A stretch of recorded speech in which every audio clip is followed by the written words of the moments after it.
Yes, Mr. Abrams. Can I start with the judgment? The whole bundle, tab 6, page 46.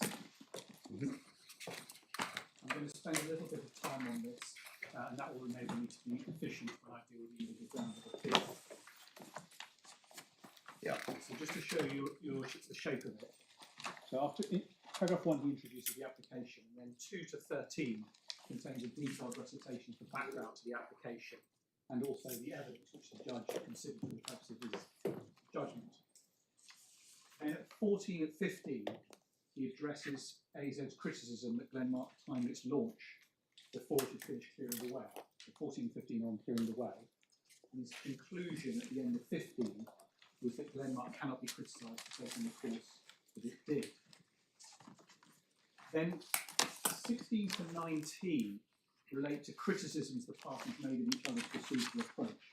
And the only thing here that's relevant to your lordships is the end of 17, last sentence of 17. And I draw attention to this because AZ complains that the judge set the evidential bar too high. But the reality is that AZ had more than enough opportunities to prove the facts necessary to succeed on this application. So then the next section starts at paragraph 20, and that's the legal approach. And of course, it was common ground that the judge should approach the application in accordance with the 4-stage approach set out at 21. And 24 deals with what it is to be an adequate remedy. And we remember, of course, that a remedy is adequate, damages is an adequate remedy if the amount of damages are quantifiable reliably. So it doesn't matter how big the damage is, if you can put a reliable sterling or dollar figure on it, then it is quantifiable. And that's really the heart of this judgment. Then at 25, the judge reminded himself of authority of this court that when tackling the questions which arise at stages 2 to 4 of American Sign Language, the court must do the best it can on the available written evidence.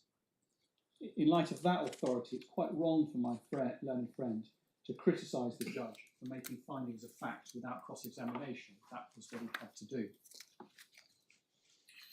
So then he then turns to the 4 American Sign Language stages. He disposes of stage 1 at paragraph 26. And then before he gets on to 2 to 4, at 27, he addressed himself to the question of how long the interim injunction is going to last. And he made the point that it is 1 to 3 months from March the 17th. That's obviously an unusually short period of time. And it's just one of the reasons why this case is not like many of the pharma cases that my learned friend relies on. So then at 28 to 30, Well, that's the 1 to 3 months is the estimate. that's the estimate. I mean, nobody could say for sure. No, but both the parties put forward that as the correct estimate. Yes, And he, but that's subject to the unknown of how long it takes the judge to do the judgment. yes, I think it's common ground between the parties and the judge that 3 months is the outer limit of the Well, time 3 months is the outer limit for any judgment, Indeed. but I mean, there's always an element. Say again? It's a guide. Well, A guideline to which obviously we all adhere. well, this judge, although he's deputy judge, this judge, the parties have experience of this judge's time it takes. So 1 to 3 months was an estimate that everybody was comfortable with. Okay. It would be wrong for your lordship to proceed on the basis that it could realistically be longer. That's what we're saying. So at 28 to 30, he considered what will happen at the form of order hearing, i.e. the end point of the injunction granted or not granted. And his decision, which he expressed at the first sentence of paragraph 28, is that he could not say. And then at 31, he reminds himself that he has to consider damage that flows from events between now and the form of order hearing, whether it manifests during that period or later. He didn't have to consider what would happen if he granted or didn't grant an injunction after the form of order hearing. And he recorded at 33 that that was the approach that AZ had urged on him. Then at 34, he turns to the factual issues that he has to decide in order to be able to decide stages 2 to 4. So 35 to 40 is his explanation of the state of the market for dapagliflozin, and 40 to 42 he addresses what Glenmark would be likely to do if not injuncted.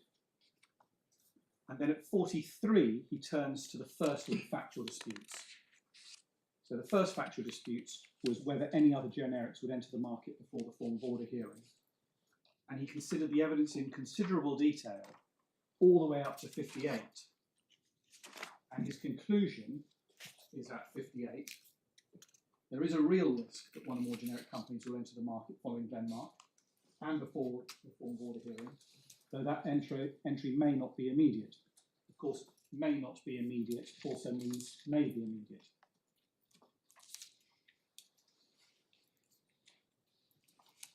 Then at 59, he turns to the next question of fact. Well, that's what he meant, is it? Because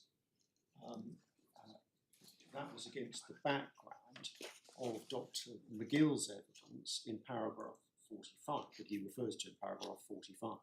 She expected other generics to launch rapidly, quite possibly within a few weeks. Indeed, so he's talking about... So that was, on the evidence before him, the fastest at which generic entry by others was expected, because of course your client's case was it wouldn't happen at all. Indeed, and of course, but that's not the position. So if there was evidence before him to suggest that others would be entering more quickly than that, where is it? Well, may I continue my course, because I'm going to address that question, my lord, because it's an important question, but I want to get the structure of the judgment, and further parts of the judgment do bear on this. Well, for example, if I may. So that's his finding at 58. Then at 59, the next question is whether, if that does happen, there will be a price spiral. But here he's saying whenever generic entry happens, whenever multiple generic entry happens, whether it's immediate or not, will there be a price spiral? And he dealt with the evidence on that all the way up to 62, where he concluded that there is a real risk of a degree of generic price depression. Okay, please underline generic price depression. So if he's talking about there will be competition, I'm sorry, well, this is at the end of 62. He says to be a degree of generic price depression, i.e. that the generics, multiple generics competing against each other on price, and the price will therefore go down. Then at 63, he said correctly, more important though is how AZ will respond to that. So 63 to 70 contain his detailed analysis of the evidence going to AZ's price strategy if there's no interim injunction. Now his conclusion on this question is really important, and I've called it for short in my skeleton argument the price strategy finding as a shorthand. Now, the price strategy finding has two limbs. The first limb is that AZ is not likely to lower its price if an interim injunction is refused. Okay? And that applies, as we'll see, to both its list price and its effective price, i.e. the actual price after rebates. And that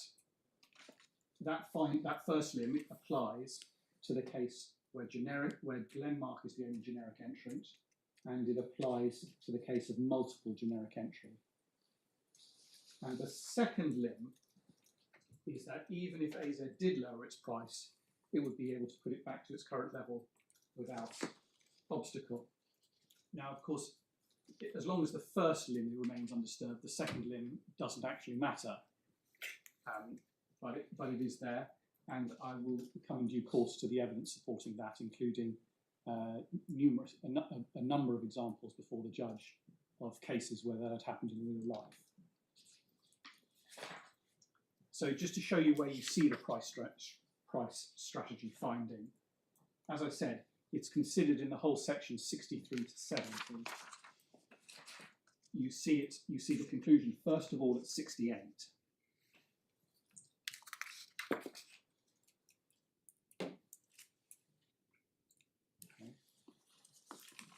And then at 72, he he makes his consideration specifically in the context of if Glenmark were the only generic to enter the market. And at 73, he said that in those circumstances, for the reasons explained above, AZ will not reduce its list price in response to generic entry by Glenmark, and there was no evidence that it would be likely to increase rebates. So its effect, i.e. reduce its effective rate, pending the form of order hearing, nor that it would not be able to reverse any such step thereafter without obstacle. And then at 74, he considers the same question, but now in the context of where there's multiple generic entry before the form of order and a degree of price depression. That's his first sentence, that's what he orders himself. And he says that in that case, the position as regards a potential change in AZ's price is the same as in the case of the single generic entrant. So what I call the price strategy finding applies in both cases.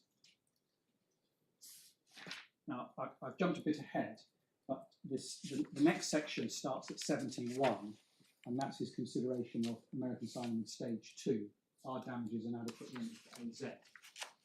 And so 72, as I said, 72, 73, he considers what would happen if Glenmark were the only generic to enter before the form of order hearing, and he explains why, on his findings of fact, damages would be readily quantifiable, and because they're quantifiable, there would be an adequate remedy. And then 74, he considers the position if there were other generic entrants, multiple generic entrants before the form of order hearing, and a degree of generic price depression. And here he's not. Here he's covering all bases, as it were. This is whether the generic price entry is multiple generics all at the same time, or Glenmark first and others later. It's the 74 covers both cases, and he explained why damages for AZ would be readily quantifiable and would therefore be an adequate remedy. And then from 75, the judge dealt with, again with care, by reference to the evidence, with some other submissions of AZ about the effect of Glenmark's entry. And his conclusion at 79 was that damages due to AZ are as a result of the refusal of interim injunction from the form of order hearings are calculable to a reasonably high degree of accuracy. And that, of course, is the correct question. And it leads to the conclusion that damages would be an adequate remedy for AZ, subject to a point I'm going to come to.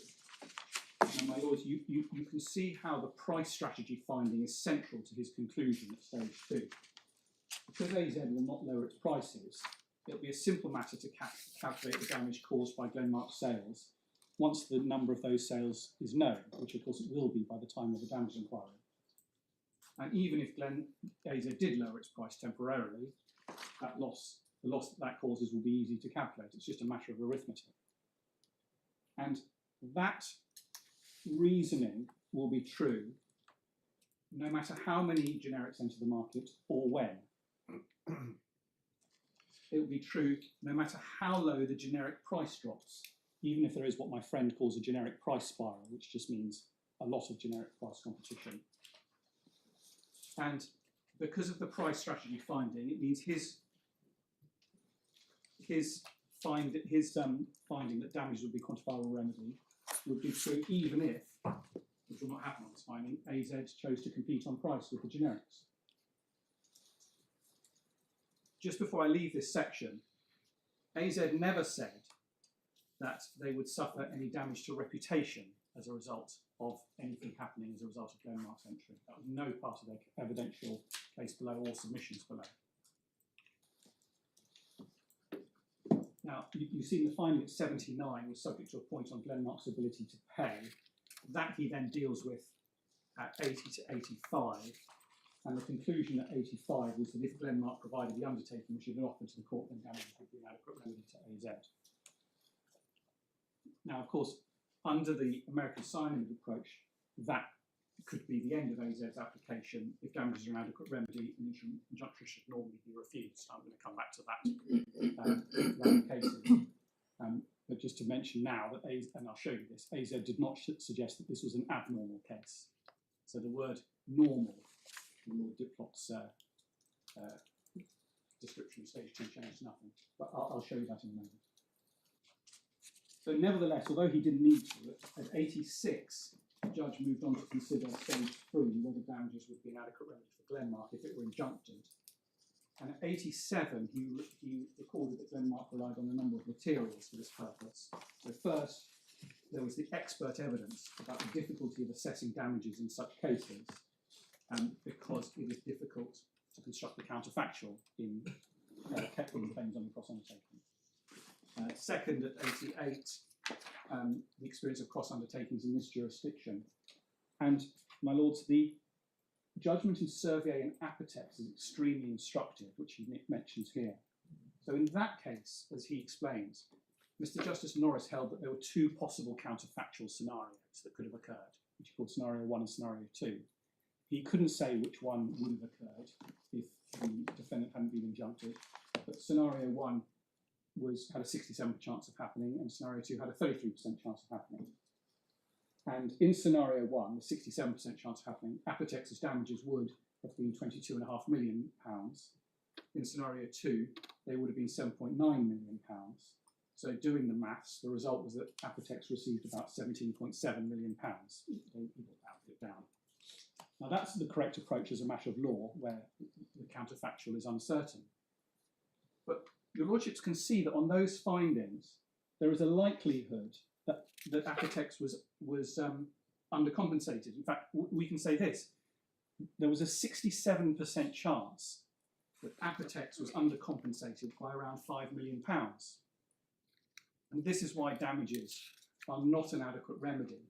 They cannot be assessed reliably because the court has to do the best it can, and it may, and in this case, probably did result in undercompensation. Now, my lords, incidentally, but relevantly, in Servier and Apotex, the thing which created the uncertainty, the thing which led to undercompensation, probably led to undercompensation, was the uncertainty about the activities of other generics. That was the difference between scenarios 1 and 2. In scenarios, I think in scenario 1 there were no other generics, scenario 2 there were other generics. And that uncertainty, of course, is mirrored in this case. That's paragraph 93 of the judgment, which I'm coming to. Before I do, the third point the judge made about the difficulty of assessing damages on the cross-undertaking with the experience of the Australian courts. And as he recorded, there'd been something of possibly a change of practice in that Jaggert J in the case said that she had found assessing damages extremely difficult, and subsequent judges had pointed to that finding and experience in refusing an interim injunction in subsequent pharma cases, and has given all the references in 89. Then at 90, the judge made a very measured observation. All these materials in their different ways illustrate the point that assessments of damages on a cross-undertaking can be difficult because of the need to construct a counterfactual. That doesn't mean it will be difficult in every case. And so he then turned to an intense focus on the facts of this case. And he said, nevertheless, in his view, quantification of the damages to Glenmark on the cross-undertaking would be significantly more difficult than assessment of damages due to failure of no injunction advantage, can be done on the basis of known facts. And he explained why in detail. First, at 92, it would be difficult to work out how much product and at what price Glenmark would have sold in the counterfactual if not injuncted. Second, at 93, there's the behaviour of other generics. How would they have impacted the market? And in particular, how would they have affected Glenmark's pricing and market share? It'd just be impossible to know. Third, at 94, is the first loss of the first mover advantage. Now, I do point out that he said Glenmark is likely to lose a first mover advantage. So he did not proceed on the basis that they were definitely going to lose the first mover advantage. That matches his finding in 58, that other entry may not be immediate. So it's possible that Glenmark would still be able to enjoy the first mover advantage if not injuncted by him. And he explained what the first mover advantage is in very clear and concise terms, which I won't read out. But your lordships will no doubt agree with the judge that it's very difficult to assess the extent of any first mover advantage or to put a number on it. I mean, how do you put a number on the fact that you're going to be given the right of first refusal by customers? So at 96, the judge said, while the court will do its best to assess these matters, dealing with the unknown counterfactual will be significantly more difficult than dealing with known facts. Now, can I just unpack that? both sides, below and here, rely on uncertainties. But they're of a different nature because some will be known, on one side they'll be known, on one other side they'll never be known. Let me explain what I mean.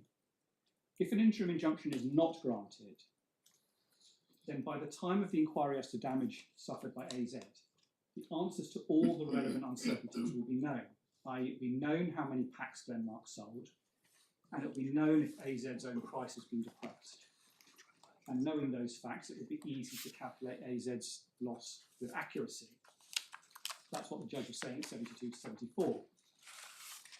But if Glenmark is injuncted, on the other hand, then on an inquiry under the cross-undertaking, there will be all the uncertainties which the judge identified at paragraphs 92 to 95. And we'll never know the answer to those questions if an injunction is granted. Therefore, assessing Glenmark's damages will be uncertain, and there will be a real risk of undercompensation. Then at 97, the judge identified yet another source of uncertainty that would arise if there had to be an inquiry at the cross-undertaking. And then at 98 to 99, the judge considered the position of the NHS, and he concluded at 100 that damages on a cross-undertaking would not be an adequate remedy for Glenmark nor for the NHS because of the difficulty in this case in establishing the counterfactual with any degree of accuracy, which is what we explained. Whereas, of course, if an injunction is granted, if an injunction is not granted, on an inquiry as to AZ's damages, the counterfactual is easy to establish. The counterfactual is simply that AZ would have sold all the dapagliflozin on the market, and they would have sold it at its current price. So then, for completeness, at 101 to 102, the judge considered stage 4, the balance of convenience, and he said at 101 that the balance of the risk of injustice lay against the injunction sought for all the reasons he'd given over the course of the previous 100 paragraphs. And then he repeated the point at 102 that the uncertainties involved in assessing damages under the cross-undertaking are significantly greater than those involved in assessing damages to AZ. The factors are nowhere near being evenly balanced, and not only was that a conclusion he was entitled to come to in the evidence, it was clearly correct. So he doesn't separately deal with the balance of convenience because he's there referring to the contrast between his findings on damages being an adequate remedy for AZ and damages not being an adequate remedy under the undertakings. Yes, I mean, I would. There's no other analysis of the wider picture. No, that's not correct, my lord, because he goes on at 103 to say that although clearing, he refers to clearing the way, which is another point that Mr. Pritchard prayed in aid in relation to the balance of convenience below and here. And I'm going to come to clearing the way, but he considered clearing the way, and he says that for the reasons he's given, and that's back at 14 and 15, this is not a factor of any significance in this case. I should also add in answer to my lord's question that he has, by the time he's got to paragraph 100, considered all the points put to him. So I understand what your lordship means by the wider picture, but there is no wider picture points that have been put to him. I'm going to deal with my learned friend's ground 2, where he tries to put it, where effectively he has come up with some more points, a new point on damages being an adequate remedy to AZ. But certainly in terms of all the points on balance of convenience that have been put to him in the evidence and in the submissions, he has considered them all by the time he gets to 102, and then he deals with 103, although he'd already made the points. Well, so what does he mean by the other factors then in 102? Had other factors been evenly balanced? He's talking about if the difficulty in making the assessment had been evenly balanced, if both sides. Yes. So so therefore, but for his finding on the second limb of American cyanamide, he would have said that the status quo would favour the grant of the injunction. Well, I mean, that must be what he said. Yeah. If he'd have found, I think if I've understood your lordship correctly, your lordship is right. Oh, excuse me, I apologise. If I've understood your lordship correctly, I agree with your lordship. If he'd have found under stage 2 that damages would be difficult to assess for AZ, then he would have granted an injunction, assuming they were of a similar order to the difficulties in relation to iterations assessing the damages for Glenmark. I mean, Yeah. his point is they're nowhere near close. So, Well, I understand that. What he's saying is that even if there are some difficulties in relation to the assessing damages to Glenmark, they are so much more difficult Yes. that the balance clearly favours no injunction. So on that basis, it does all turn on damages being an adequate remedy for AZ on the judge's approach. Yes, subject to this, that if it does appear from this that if the judge had said that damages were not an adequate remedy because they were a little bit more difficult to assess than he thought, nevertheless, because of the very great difficulty in assessing Glenmark's damages, the balance still would have been in favour of no injunction. But obviously, if your lordship let's be frank, if your lordship thinks he went completely wrong on stage 2 and that damage is going to be as difficult to assess for AZ than for Glenmark, then yes, that's what he said. He would have maintained the status quo, which is on authority absolutely right if the uncertainties are equally balanced. Yeah. But here it wasn't. Here there were a lot. They were very unbalanced, as he said.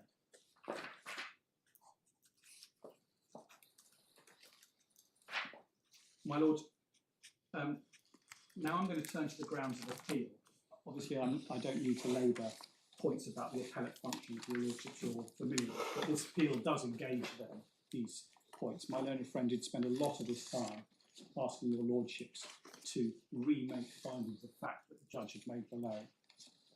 And what we've seen from that whistle-stop tour through the evidence is that the judge considered the evidence with very great care, and so there can't be any possible basis for interfering with any of these findings of fact. My lord, I think in light of what's happened this morning, it's probably convenient to start with addressing the new evidence in ground 4. Our overall submission on the new evidence, that is Stothers 4, is that it changes nothing. If it moves the needle at all, it provides further support for the judge's conclusion, as I'll explain. Now, the most important point about Stothers 4 is that it makes no attempt to address the price strategy finding. That was the finding that was central to the judge's reasoning, and so long as that finding is undisturbed, then the case against an interim injunction is overwhelming, because as long as that finding is undisturbed, it's simply unarguably correct that that damages to AZ will be readily quantifiable. Just a matter of arithmetic, as the judge explained at his 73-74. And as I said, that's true no matter how many generics enter the market, or how quickly or how low the price drops, or any other facts. And indeed, the fact that AZ have thought it necessary to put in more evidence, but have not attempted to undermine the price strategy finding, reaffirms its correctness. Now, my lord, at its highest, Stothers 4... I don't understand that submission, because there's a big difference. What Stothers 4 does is to put the court in possession of information which wasn't available at the date of the hearing. Take the key example, which is the letter for Teva, which, if you'll remember, was referred to on the permission to appeal that application, and without objection. So, but that was clearly information that was not available to the judge, couldn't have been available to the judge because the letter was only written on the 30th of March. So, by contrast, if they had tried to put in evidence directed to the price strategy finding, as you describe it, they would have been met with a rather obvious Ladder Marshall objection. You would have protested vigorously. Indeed, not least. Yes, not least we would have protested vigorously because we might have changed the outcome of the appeal if they'd have managed to overturn that. But your lordship, I take your lordship's point. The point, my best point on Stothers 4 is that it does not implicitly or inferentially or attempt to disturb the price structure finding. At its highest, all Stothers 4 indicates is that there are 2, and certainly no more than 2, generics that might be willing to launch prior to the validity judgment if Glenmark is allowed on the market. And the judge proceeded on that basis in his judgment, as I've shown you, lordship, so this changes nothing. We still don't know with any degree of detail when any of the other generics may be in a position to launch in the UK. The evidence on that remains exiguous, as it was before the judge. There's certainly no evidence that any other generic supplier has product in the UK ready to go to wholesalers today. The nearest... The word used in Mason's letter was immediate. Indeed. and that's not evidence. That's a letter from Pinsent Masons. Teva obviously have their own axe to grind. It is in their interests to put that forward, to give the impression that they're ready to go now for a number of reasons, including, of course, the fact that they want to slow Glenmark down. Okay, let's be frank about it. If Teva aren't ready, it's in their interest that your lordship injunct my clients so that we don't get the first mover advantage. But a letter using the word immediately without any more detail is, I characterise it as exiguous. I mean, my Lord Justice Arnold will understand this point, my next point, very well. If any of the other generic companies were ready to launch today, they would have given notice 4 weeks ago in accordance with the usual practice, just as Glenmark gave just shy of 4 weeks' notice of its launch. Indeed, Teva wrote to the court on Monday to say that it's still in the process of negotiating an undertaking and cross-undertaking with AZ. So they haven't even got to the stage of the undertaking and cross-undertaking, which of course my clients sorted out back in February. So my clients still believe that they will be the first mover by some weeks at least. Now, obviously, I'm not asking your lordships to resolve this issue. My submission is that the evidential position is exactly the same as it was before the judge, i.e. that recorded in paragraph 58 of the judgment. As I've submitted, when the judge says it may not be immediate, that means it may be immediate. And that was the basis on which the judge proceeded. Now, my lords, the reason I said that Stodders 4 moved the needle in favour of and no injunction is this. This discussion that we've just had reinforces the strength of the judge's finding in paragraph 93 of the judgment. That was the finding that said it's difficult to know how other generics would have affected Glenmark's sales. It's clear now that there's going to be a very real dispute about this on an inquiry under the cross-undertaking. AZ is going to argue that Glenmark have suffered minimal loss. They're going to say that there would have been fierce generic competition from day one, so that Glenmark would have had low sales and at low prices. Whereas Glenmark's position is going to be that they would have had a clear lead, first of all. And then even if other generics had entered the market, prices would have remained high. And I'm going to show you the evidence of why we say that generic price will remain high. But that is our position. And so Stodders 4 reinforces 93, and indeed 94 and 95, the difficulty of assessing that. Now, even if your lordships interpret Stodders 4 as saying that other generics are going to launch today, and therefore my clients won't get a first mover advantage, paragraphs 92 and 93 still hold. As I say, 92 and 93 apply even more strongly if you accept that. And so the conclusion at 100 and 101 and 102 all still hold.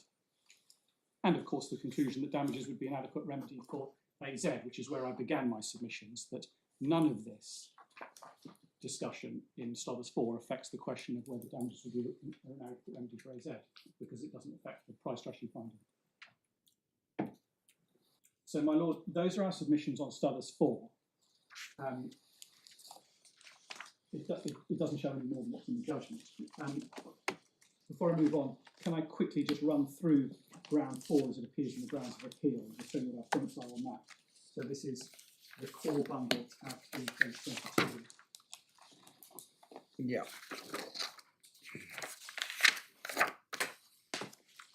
So the heading, significant new facts, that is ground 4, and it's explained in grounds 5 and 6. So what the meat of it is, at the end of paragraph 5, the new facts vitiate the findings of fact made by the judge at the centre of his decision. In particular, the following findings. Well, our submissions are these. So A, Glenmark will enter at a 10 to 20% price discount.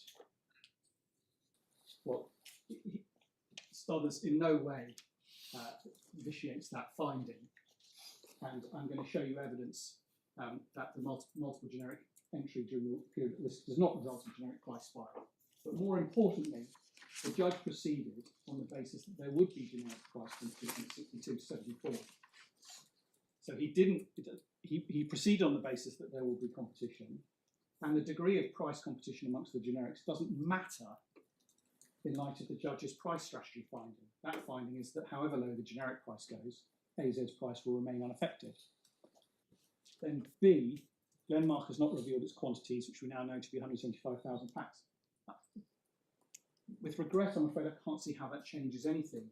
175,000 packs is a modest amount for a market of 1 million packs per month. Then C, that no other generic company could divert product to the UK within the next 6 to 8 weeks, which we now know to be imminent. Now, that refers to paragraph 55.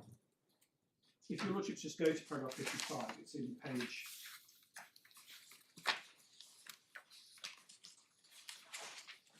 853 of the same bundle.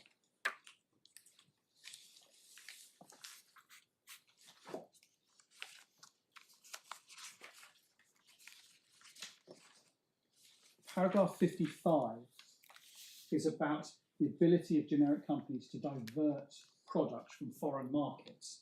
And the judge made on the finding of the evidence that, that it was not possible for a generic company to divert foreign product to the UK within the next 6 to 8 weeks.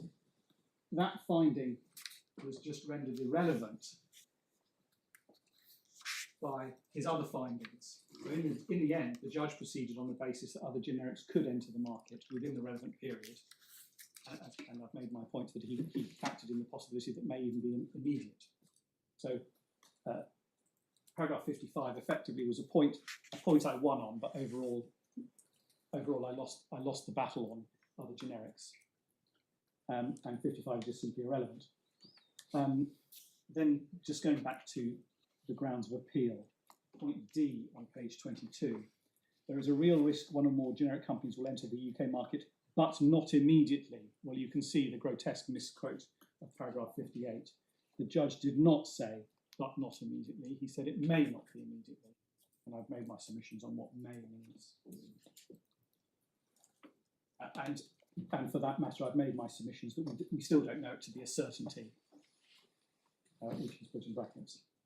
And then at E, at 62, there will be a real risk of generic price depression. Brackets we now know will be forced to a price spiral. First, the judge's reasoning doesn't depend on the degree of price depression, so it doesn't matter whether it's a price spiral or not. The price strategy finding means that it's irrelevant how low the generic price goes, because AZ's price remains unaffected. And second, Stodders 4 doesn't come anywhere near establishing that there'll be a forceful price spiral. So, my lord, I've got ground 4 in the new evidence out of the way, and now I turn to ground 1A, and I'll address this under 4 or 5 headings. So the first heading under ground 1A is the supposed conventional orthodoxy. And I think my learned friend didn't use the word conventional orthodoxy in his oral address, although it appears quite prominently in his written documents. The conventional orthodoxy, he says in his skeleton, is that the launch of multiple generics into a generically prescribed market will lead to a price spiral, and that price spiral will likely to cause unquantifiable loss to the originator. And he relies on a passage from Terrell that's well known to patent litigators. Can we go to that, please? It's in the Authorities Bundle, tab 13.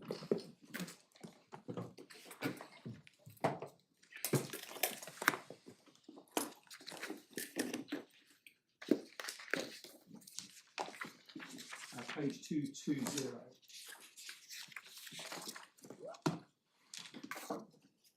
Paragraph 21-234, beginning, however, there's a well-established line of patent cases. And the parts to underline, if I may put it that way, are in the third line of that paragraph, each case turns on its own facts, obviously. And then 4 more lines down, you can see that Terrell is talking about a case where the generic pharmaceutical product will cause substantial and unquantifiable loss to the patentee because it will permanently depress the patentee's price. And obviously I underline permanently and depress. And the argument goes the entry of the generic products will result in a downward spiral in the price of the product, and that even if the patentee would be successful at trying to remove the generic products from the market, they will not be able to put the price back up to the previous levels. So if AZ had established those facts in evidence, then perhaps the judge would have granted an interim injunction, but as we have seen, did not. AZ served no evidence to support such a finding, and the judge made a finding to an opposite effect, what I call the price structural finding. Not merely did he find that it wouldn't be a permanent depression of the patentee's price, he said there would be no depression of the patentee's price. Now, my lord, in my learned friend Skeleton, he summarised a series of pharma cases. First of all, he did a handful in which an interim injunction was granted, and then he addressed a handful in which an interim injunction was refused. And that's by no means a comprehensive list of pharma cases. There are others on both sides of the coin.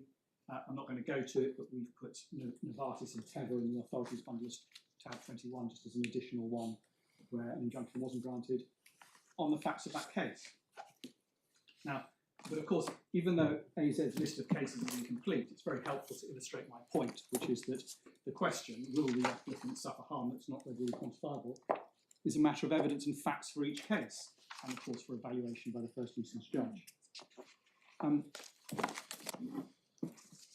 I make my next point by reference to one of those cases, a judgment of my Lord Lord Justice Arnold? So that's in the authorities bundle at tab 17.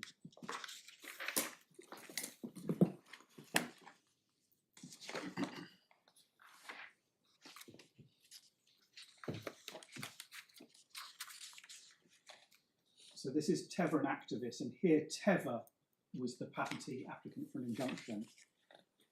And if you go to paragraph 28 on page 277 of the bundle,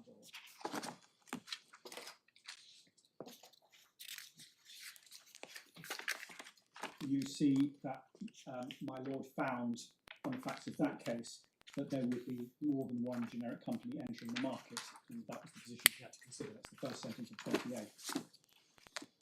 And then at 29, my lord said that an originator in the position of Teva has essentially two ways of trying to deal with the situation open to it. The first is by so-called brand equalisation deals, and that's a form of rebate or discount.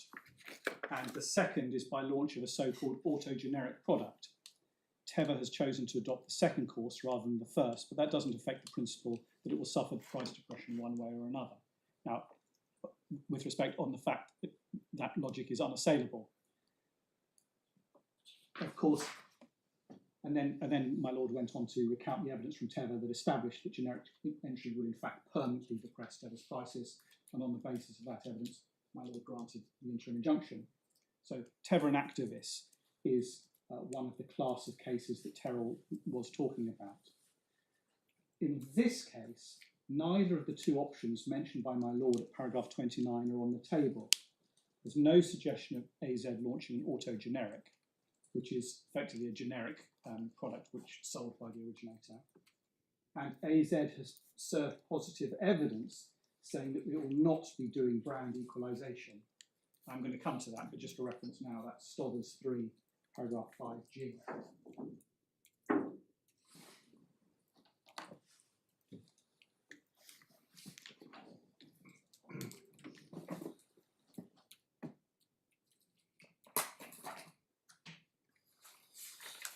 My lord, so I finished with that authority, but still on the topic of each case turning on its own facts. If I could go to my learned friend skeleton argument, core bundle, tab 4, page 32.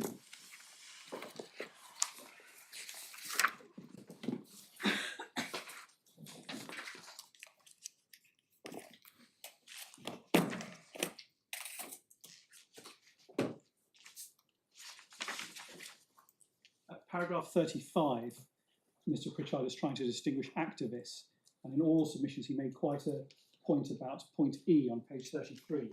That in that case, where an injunction was refused, the respondent accepted A, every sale made by the generic would be lost to the patentee, and B, lost profit can be calculated by reference to the current price charged by the patentee, and the generic would not contend upon the inquiry that the price might have varied in the event of injunction not being granted. He calls these remarkable concessions, which I respectfully disagree with, and he says they're not made in this case, which I don't understand at all. They absolutely are. They're front and centre of our case, both those concessions, and you've seen from the judge's judgment at 71.234 that he proceeded on that basis. He proceeded on the basis that every sale by Glenmark would be lost sale to AZ, and it would be at their current price, as I asked him to do.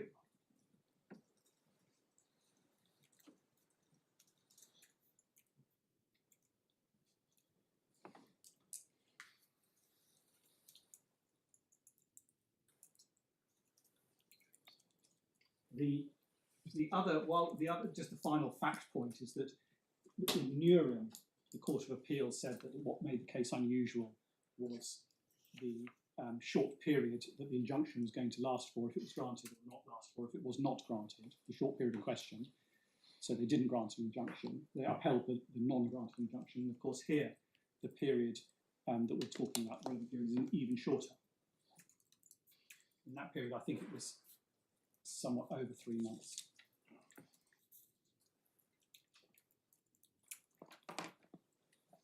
Do any of these cases involve an injunction between the end of a trial and the production of the judge's judgment?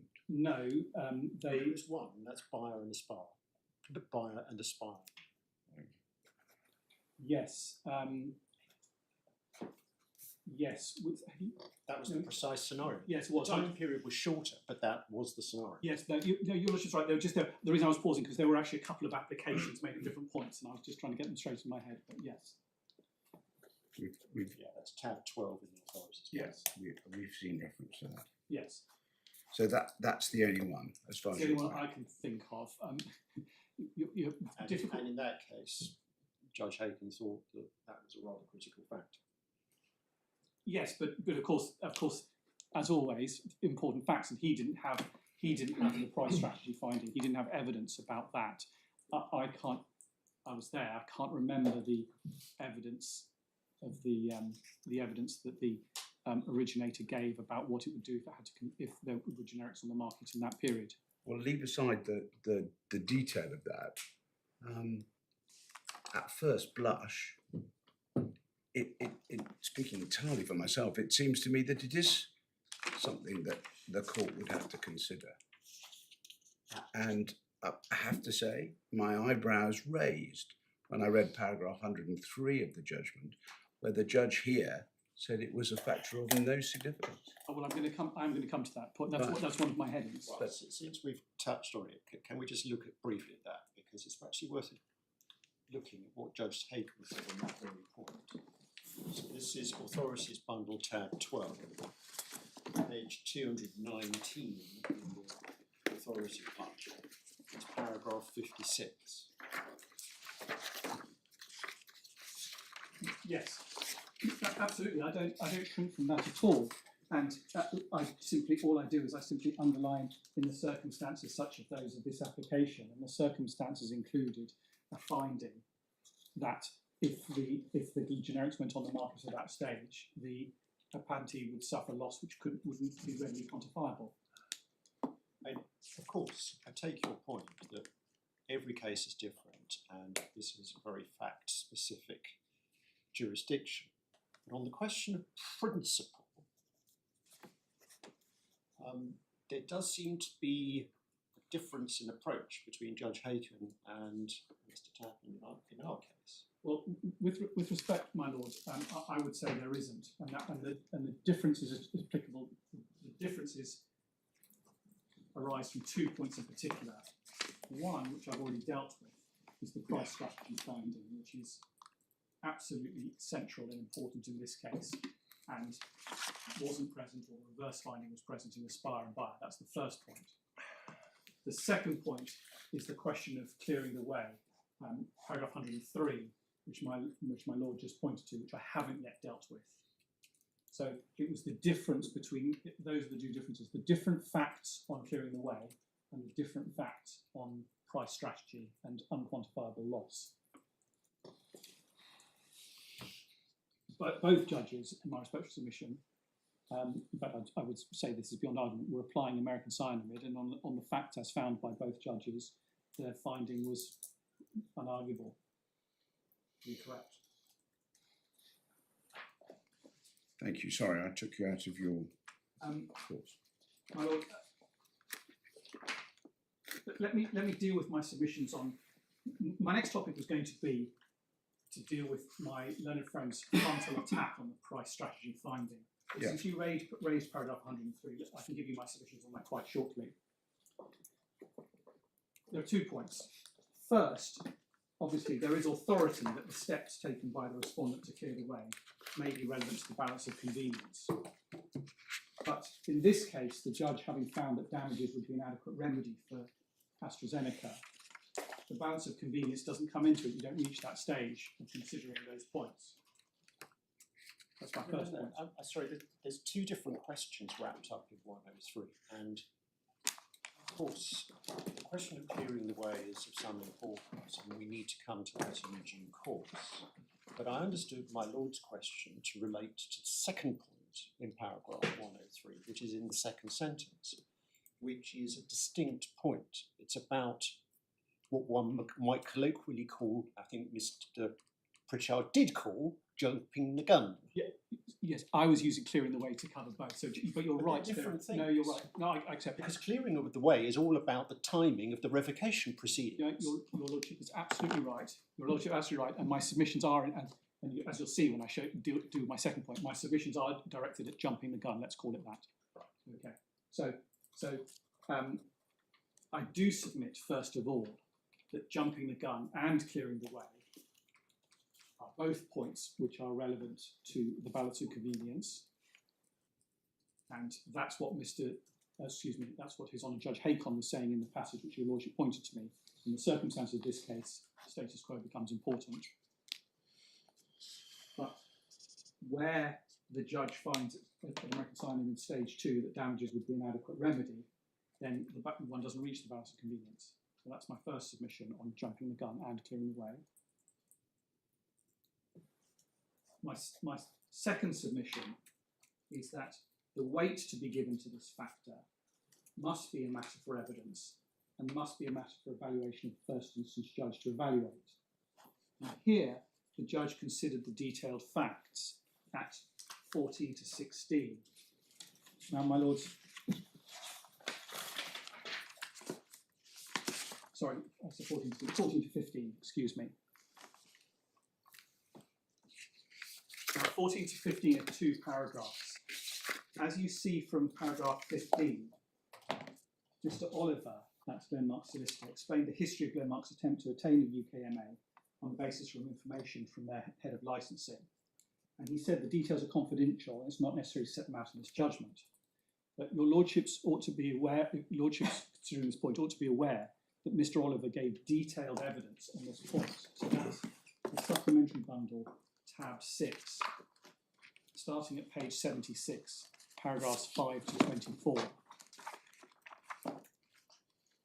And there Mr. Oliver recounted in detail the steps that Glenmark had gone through.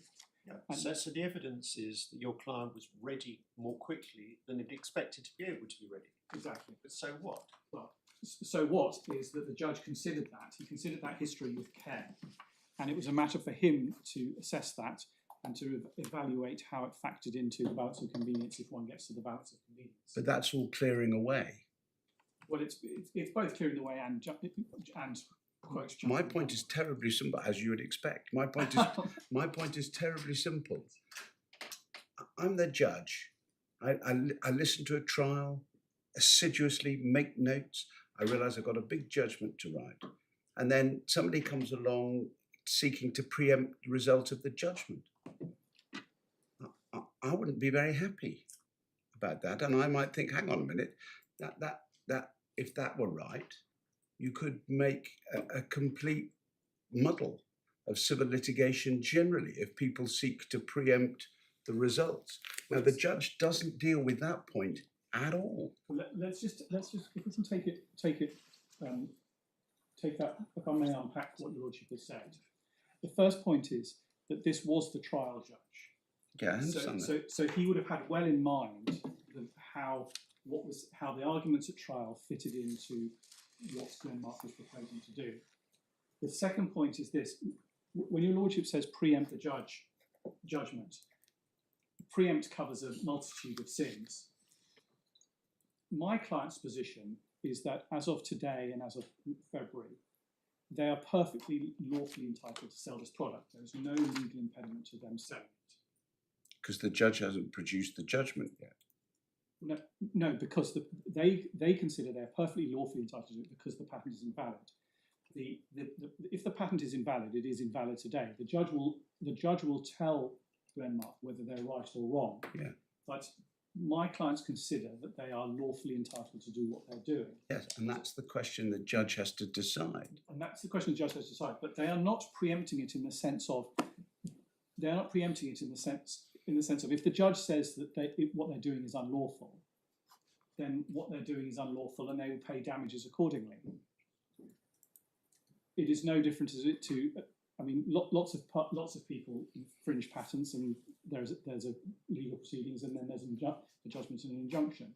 But most people don't tend to have a trial and then act as if they're going to be proved right at the trial when the judge does the judgment. No, indeed, but one may equally say, my lord, that AZ is proceeding on the basis that they're going to be proved right because they say my client shouldn't sell. So you should both wait because it may not be very long, and you've got experience with this judge that apparently he's very efficient, which I completely believe, and that you're likely to find out the answer within a matter of weeks. Well, my lord, with respect, where my clients think that they want to do something that's lawful, AstraZeneca say, no, you shouldn't do it because it's unlawful. We haven't had a decision yet.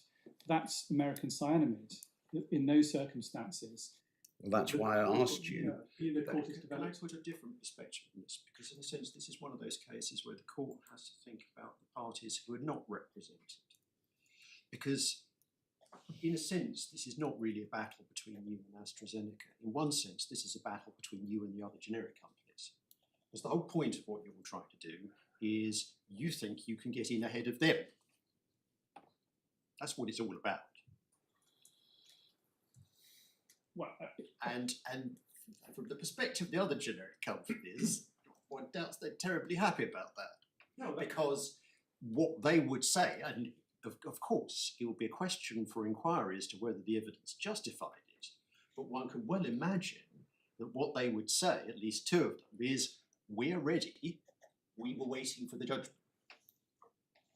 yes, I mean, if that were really their position, they would have negotiated a cross-undertaking some time ago, and that is one of the points I make. I mean, no, we're talking about very sophisticated parties, Teva and generic X, which if anybody in this room hasn't worked out what generic X is, I'd be astonished. I think generic X has a cross-undertaking. No. My lord, you may have been told that by Mr. Pritchard, but what was the evidence is that Teva were negotiating an undertaking with AZ, and as a generic X, there is no evidence I'm aware of. And Mr. Pritchard is, I believe, going to now give some evidence. I just want to make sure that I haven't misled the court. The position is, as I understand it, that both have asked for them, and they've been offered them by AZ, and they're being negotiated in fine detail as we speak. Now, assuming that's correct, my lord, then that One would expect. No, sorry. On that basis, my lord, my point is a good one.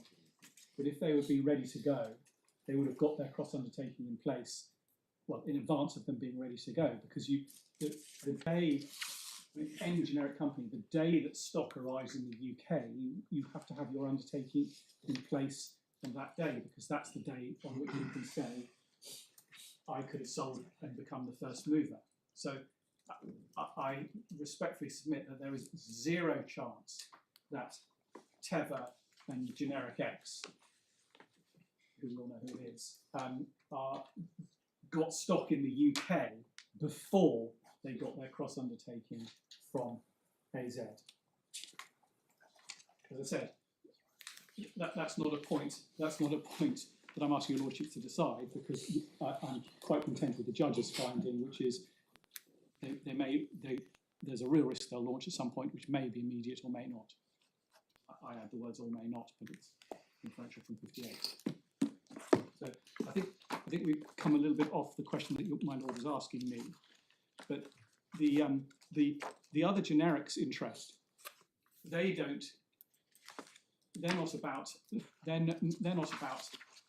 refraining from doing things which they consider to be lawful any more than my clients. They want to stop my client for exactly the reasons my client wants to go on the market, and that's why the judge said that damages would be an inadequate remedy for my clients. And my answer to my Lord Justice Coulson's point, which I may have made already, and I apologise if I haven't, is that the particular way of the thought process that your lordship put to me must have been in the judge's head, but he was the trial judge, so it can't be that it never occurred to him at that point. It was put to him forcefully that Glenmark were jumping the gun, and his conclusion was the way of deciding what to do when a party jumps the gun is to apply American cyanamide, and that would apply if, let's imagine some different facts. Let's imagine on the day that my client started revocation proceedings, they also started selling product in the UK, so not say 9 months apart of the judgment. The application there would have been for an interim injunction, and the judge would have applied American cyanamide to the facts as they were then. And the judge, in this case, being faced with a situation where the period wasn't 9 months, but was a period of weeks, his conclusion was that he should apply American cyanamide to the facts as they applied then. And that, in respect, is correct, because both sides have a point. Why should my clients have to stay off the market when there's no lawful impediment to them to do so? And AZ say on the other side, well, why should you come on the market before it's been finally determined? And in this country, we have American cyanamide to answer that difficult question. Okay, well, thank you very much. And I'm sorry, it's probably my fault. I took you out of your course, but you've dealt with the 103 point. Yes. So, Well, I was going to make some. Have you finished off the law under ground 1A? Yes, my next topic is to just deal with what my friend said about the price strategy finding. Oh yeah. Obviously, my overall submission is that this was a finding of fact by the judge on detailed evidence, and there's absolutely no basis for this court to interfere with the price strategy finding. In my learned friend's skeleton, he challenges that on the basis that there was a lack of evidence from AZ, suggesting that it was merely, oh, there's no evidence, therefore I'm going to make this finding. And of course, that's not correct. The judge considered a range of evidence. And I just want to show you that in the judgment, and just to go to some of that evidence, because we disagree with some of the submissions my friend made. So the section of the judgment is paragraph 63 to 70.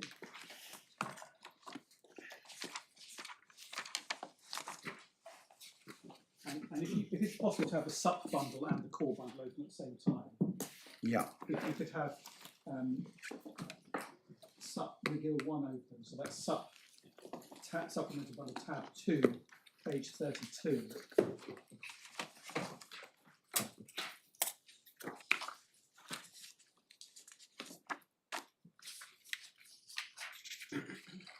So judgment at 63, he said Dr. McGill did not say whether AZ would lower its price in response to a generic price spiral, let alone in response to single generic entrant. Instead, she explained what would happen if AZ chose not to reduce its price. And he's referring there to paragraph 54 of McGill 1, which is on page 32 of the SUP bundle. And he's right about what Dr. McGill did not say. Indeed, AZ didn't even say in any of its evidence that lowering the price was even on the card, even the possibility. Really? How about paragraph 48 of Dr. McGill? First of all, she says a price spiral is likely to occur. And then she says, once the NHS becomes accustomed to lower prices, AstraZeneca is unlikely to be able to restore its price, even if the generics have to leave the market. Well, how can you restore your price if you haven't cut it in the first place? Well, indeed, and that's my point. That's a very curious sentence when there isn't evidence of the price being cut. And our submission is that the evidence shows that they're not contemplating pricing the cut.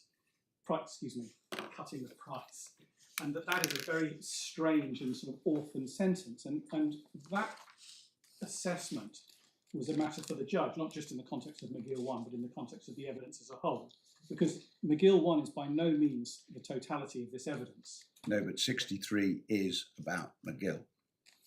63 is about 63 McGill. is not about totality. 63 is just about McGill. Indeed. Indeed.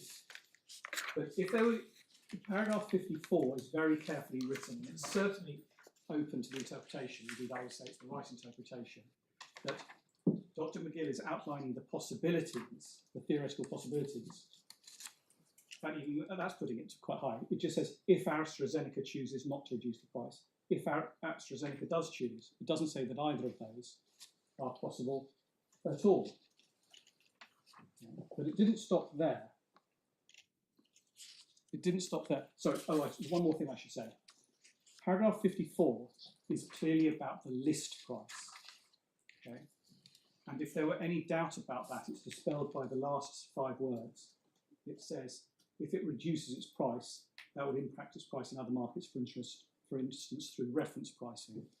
Now, reference pricing is explained in the evidence of Mr. Farrant, but it's effectively the price in other territories is set by reference to the list price in the UK. And so the fact that she is talking about reference pricing means she's talking here about list price. So that explains why Dr. Farrant, when he responds, refers to list price in paragraph 94. And that paragraph 94 is summarised by the judge in paragraph 64. And that's a series of detailed reasons. And it's obviously directed at the list price because that's what Dr. McGill was talking about. Now, paragraph 65, the judge records, Dr. McGill did not respond to that evidence and neither did Mr. O'Toole. And if it was going to be said, no, Mr. Farrant's just wrong about that, we are going to reduce it, then it would have been responded to. And there's just simply no chance that a party as well advised as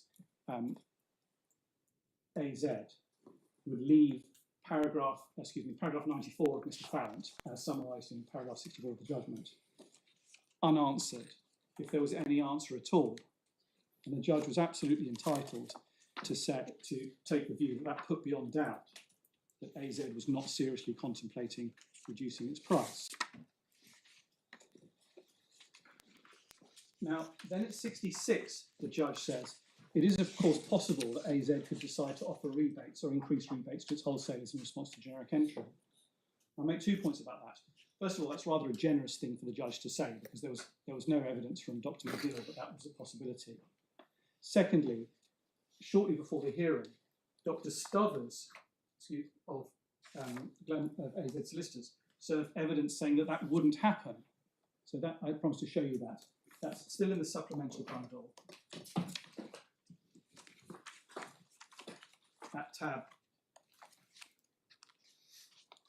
I'm sorry, no, I've lost the reference. At tab 5,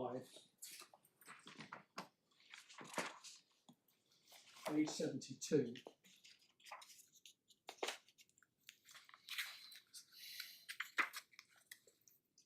At the bottom of page 72, the witness is explaining the difference between this case and a case called Knapp and Sandoz.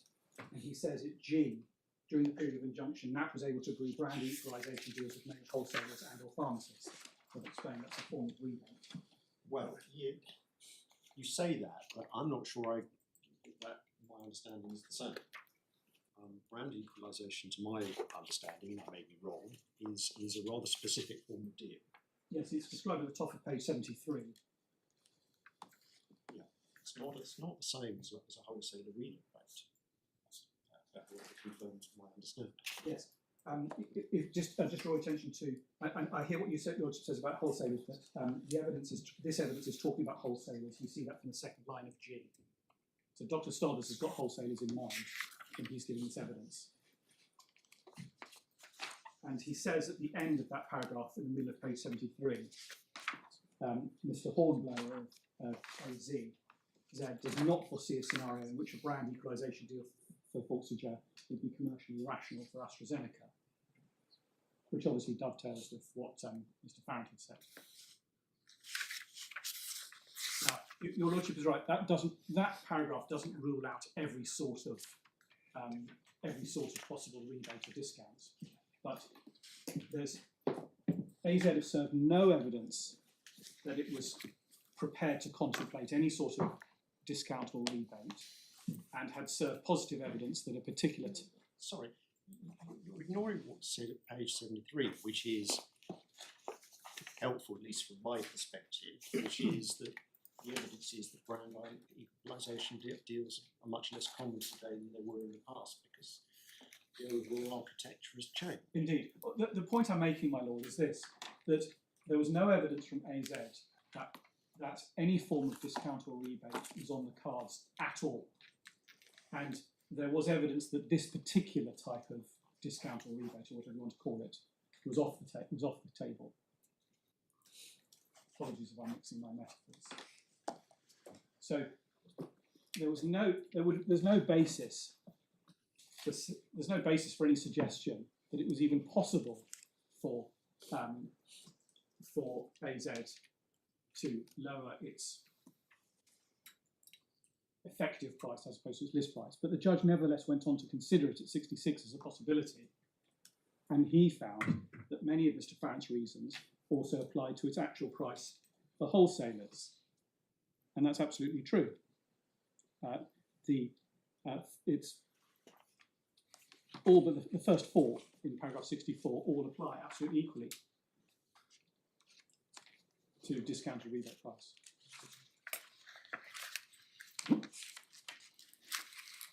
My lord, at the end of 66, the judge refers to a Apixaban, and the judge received detailed evidence and submissions on the Apixaban case as part of the evidence by which he considered the price strategy finding. It's also referred to at the end of 64, so it's part of Mr. Farrant's evidence. So that was an important part of the evidential picture, and I need to show that to you, if I can do quite briefly. It's in the supplement bundle, at tab 8, page 113.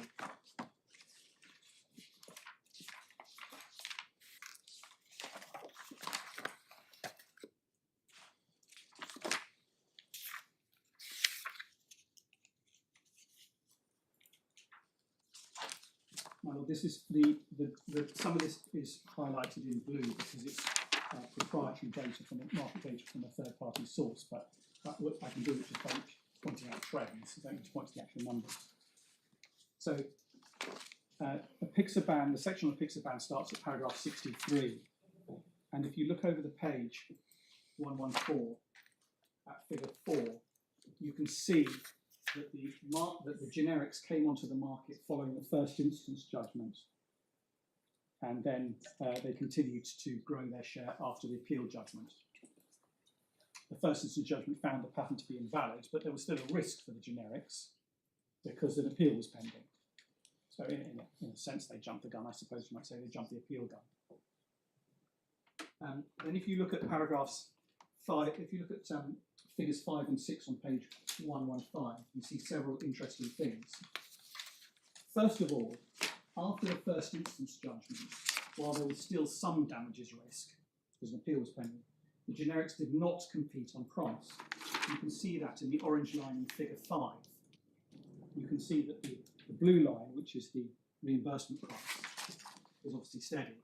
And the generic price, the orange line in figure 5, is very close to that. They did not compete on price. As time goes on, it declines. It declines a little bit, but then once the risk is removed altogether, then they competed properly. And once the appeal judgment was handed down, there was a proper competition. I should just point out, of course, that the granularity and quantization of these graphs may not be precise. So it may be that the first figure it starts to dip below the green line because, in fact, the judgment was at a different point in that month. I don't know, but I just point out that one can't be that level of granularity and precision might not be warranted on these graphs because the data is quantized month by month. But anyway, the point is definitely the case that that the what my learned friend would call a forceful price spiral did not happen until the final appeal ruling the patent invalid. And what it shows is my learned friend is just wrong to say that it's inevitable that when you have multiple generics, you have a forceful price spiral. But the next interesting thing is that when the generics launched, the originator maintained its price. You see that in the orange line in figure 6. Right?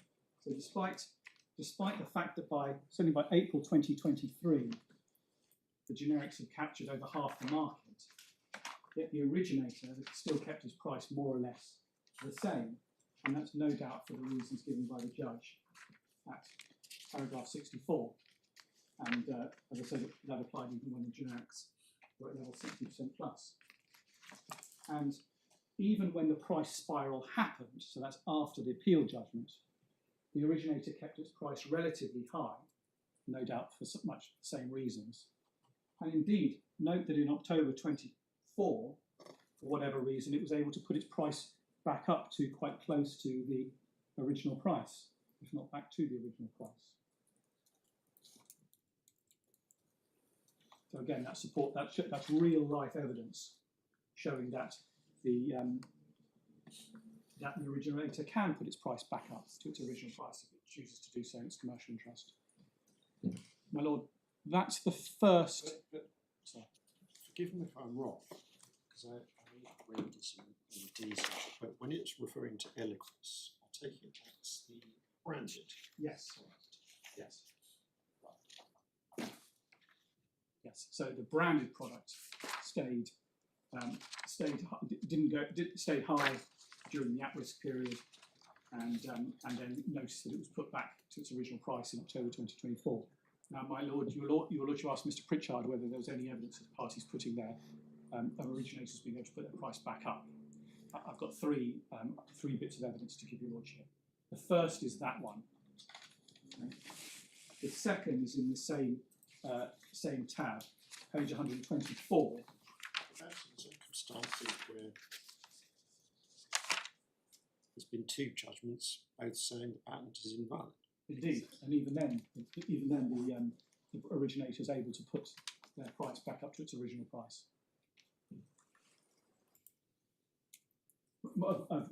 The second example I was going to give you is on page 24, paragraph 97.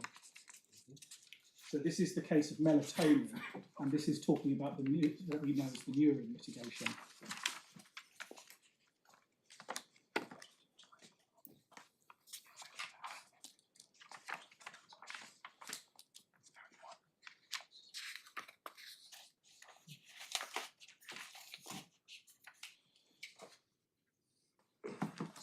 I'm lost. I apologise. It's page 124.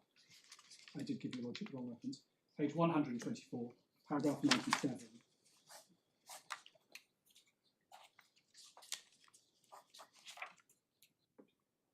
This is talking about the Neuron litigation. Ultimately, in Neuron, after an injunction was refused several times by several courts, injunctions, the patent was held to be valid and the generics were removed from the market. The drug was reclassified back to category C, and the reimbursement price was returned to the original price for the originator medicine, the branded medicine, in that case called Circadin. So that's an example of exactly what your lordship is asking me. I mean, in that case, it was even more extreme because it had been reclassified. It wasn't merely that the originator had started offering discounts. The drug had been reclassified. The reimbursement price had been reduced substantially. It was put back. And then the third example, my lord, is Cephalon itself, and that's recorded in the it's in Terrell, which my learned friend showed you. I'll just give you the references. It's page 220 of tab 13 of the authority file.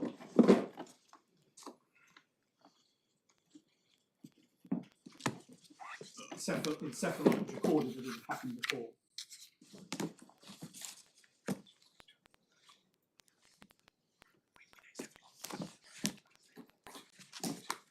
So those are three instances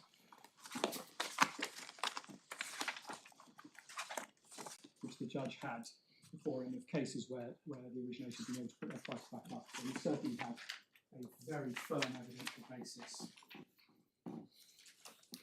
for his price strategy findings.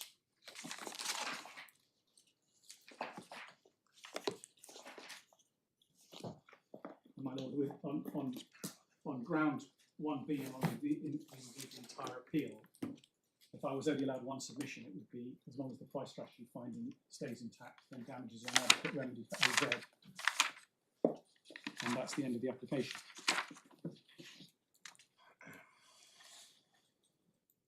My Lord, I've dealt with ground 1A, and I'm now going to do ground 1B very quickly. So, as I understand ground 1B, it's that the judge erred by following the structured four-stage American Sign-Amid approach, whereas he should have followed the approach adopted in the Irish courts, where they do proceed straight to the balance of convenience and only assess the adequacy of damages to either side as part of that assessment. And we have 4 points on that ground.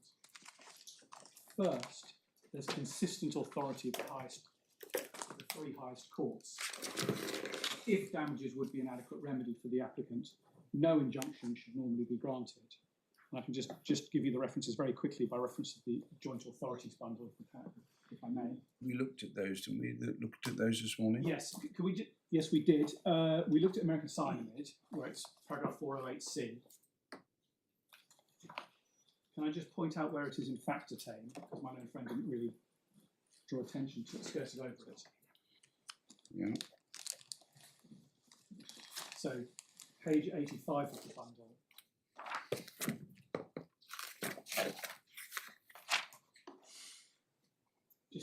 Just to orient your lordship, page 85 at the bottom, Lord Goff starts talking about American Sign-Amid. At the top of 86, he says nothing which I say is intended to qualify the guidelines laid down in more different speech. Then at B, he says, as far as the plaintiff is concerned, the availability to him of such a remedy will normally preclude the grant to him of an interim injunction. And then he essentially repeats that point at C. So, can you help me on this? I just wonder if the oddities about this aspect of the case is that both sides point us to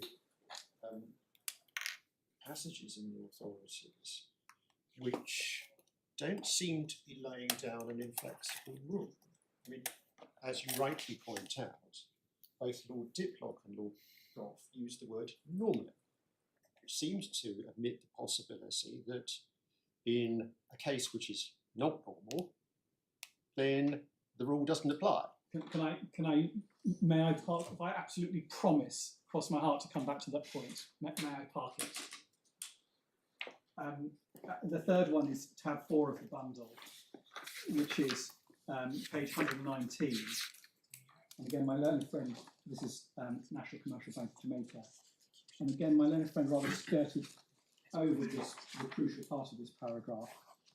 At B, in paragraph 16, the purpose of such an injunction is to improve the chance of the court being able to do justice after a determination of the merits of the trial.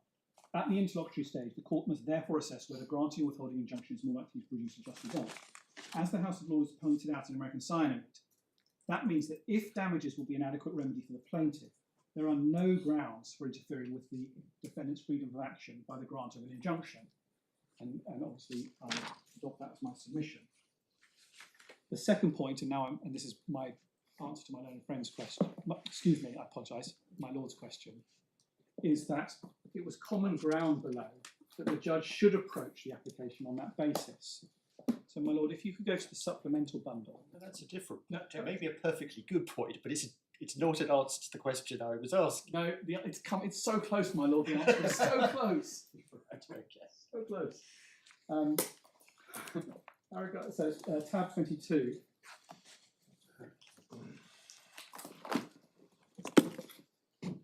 Paragraph 262.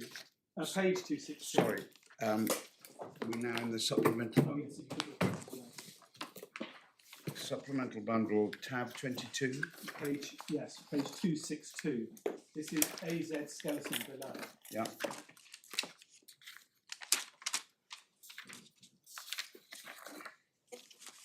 And unsurprisingly, my learned friend said the general principles remain as set out in American Sign. Thus, the court must consider B, whether damages would be an adequate remedy to the applicant for the interim injunction in the event no interim injunction is granted, and the judgment at trial finds the applicant is entitled to injunction. If yes, and the defendant would be in a financial position to pay, no interim injunction will be granted. And he's not left out the word normally by accident. He's left out the word normally because he accepts that this is not an abnormal case. If he'd wanted to say, even if damages would be an inadequate, even if damages would not be an adequate remedy, nevertheless this is an abnormal case, then he would have done so.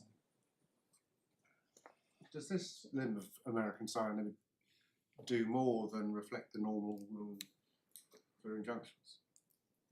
They're not granted if damages are inadequate remedy. Absolutely, as we just ran through the authorities. No, absolutely not. This is interim injunctions. So we're talking about final injunctions. Oh, final injunctions.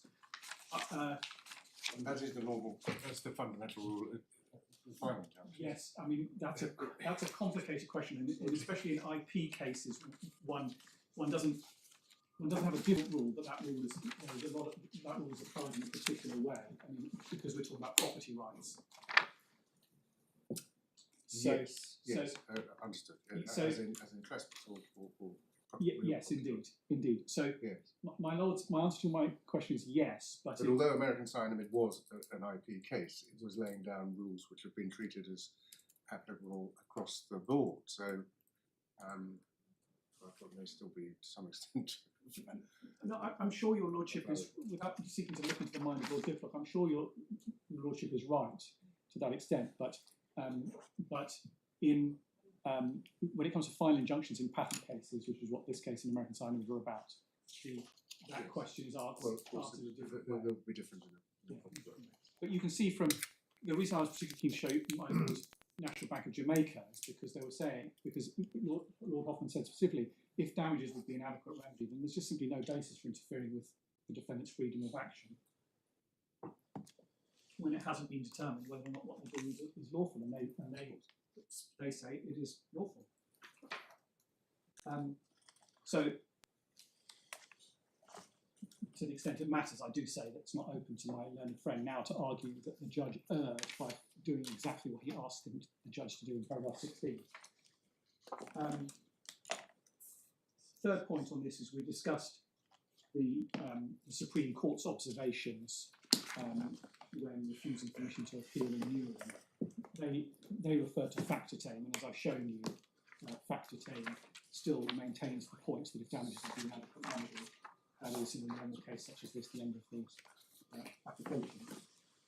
Fourth, and of course this is my most important point, you might think, even if the judge or this court or another court were to adopt the approach urged by AZ, it would make no difference to the outcome of this case, because the judge did consider the balance of convenience and made clear findings based on 100 paragraphs of detailed analysis. So even if, so ground B, makes no difference, because if you apply the approach, you just simply uphold the judge's decision at 101 and 2. My lords, I'm now going to move on to ground 2.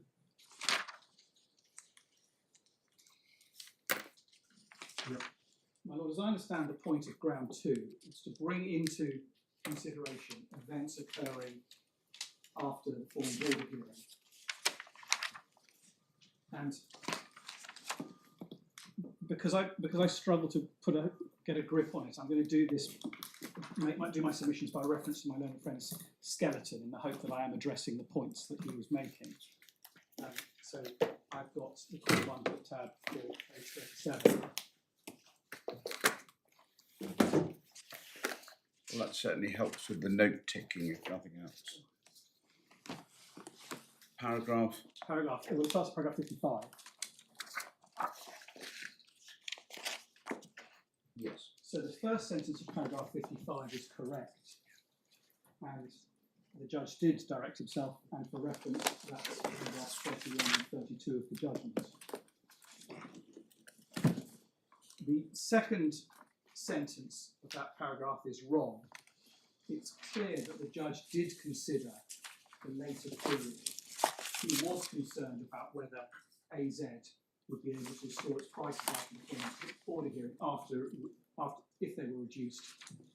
before the formal period or the hearing. In other words, he did look forward to the period after the form of order hearing to see to consider the possible effects of events occurring over the period he had to consider. And you can see that in, just by way of example, paragraphs 67, 68 and 73 of the judgment. Give me those references again, 67. 67, 68 and 73. Thank you. Not surprising that having directed himself that he needs to consider effects which manifested themselves later, he did in fact consider them later in those paragraphs are examples. Now, at 58 and 59, my learned friend says the judge failed to consider the consequences of his refusing an injunction upon AZ's position at any further application for an injunction following the form of order hearing.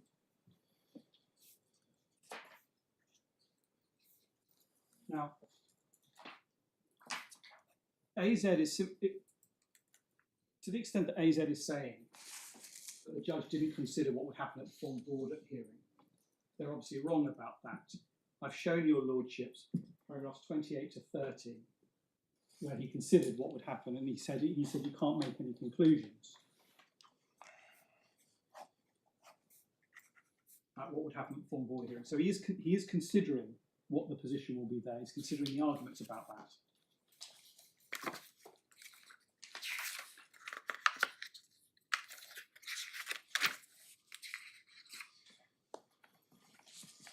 And perhaps if we can go to that, my lord, it's on page 50 of the I don't understand why you think this is a difficult point.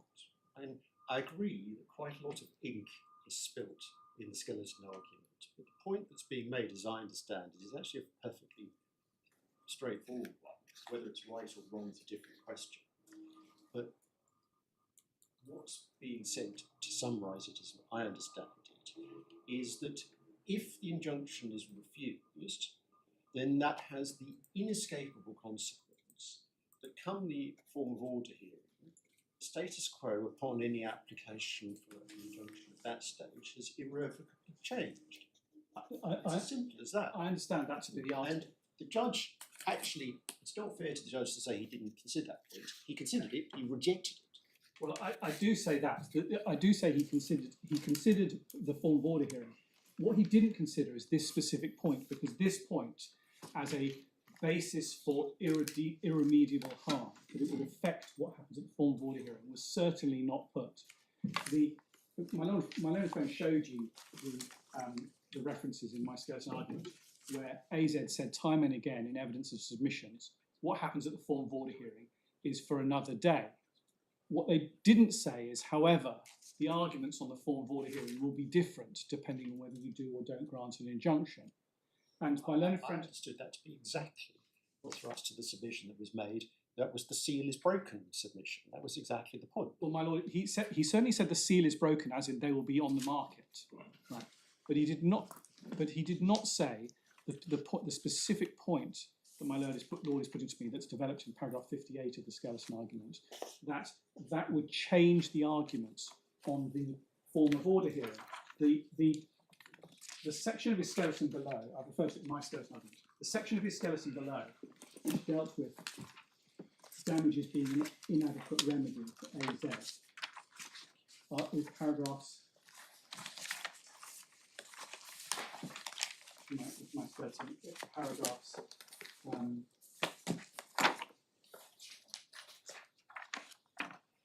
60 to 72 of his skeleton below. And that particular point, which your lordship has put very, very clearly indeed, and my learned friend dealt with this morning, was not put to the judge as a head of unquantifiable harm. And my learned friend complained repeatedly of a lacuna in the judge's findings, and I accept that the judge didn't address that argument because it wasn't put to him in those terms.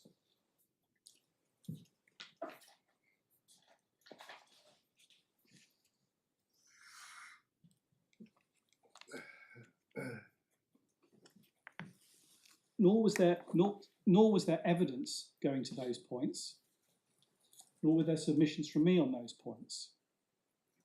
And in my submission, it is completely improper on an application, on an appeal from a discretionary decision involving evaluation of evidence of this sort for my learned friend to raise a new alleged head of unquantifiable harm that the judge wasn't given an opportunity to deal with, because it meant that not only did the judge not have an opportunity to assess whether it was a good point or not, but nor did he have the opportunity to factor it into any of the other aspects of the judgment. So, for example, if he had accepted that this was an unquantifiable harm, which I certainly don't accept, but if he had accepted the strength of the point and that this meant that damage would not be an adequate remedy, he would have then had to factor that into his assessment of the balance of convenience.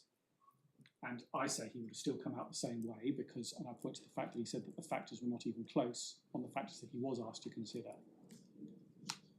And so it is quite wrong on a review in the Court of Appeal for my learned friend to raise new arguments and worse still, to complain that the judge didn't deal with them.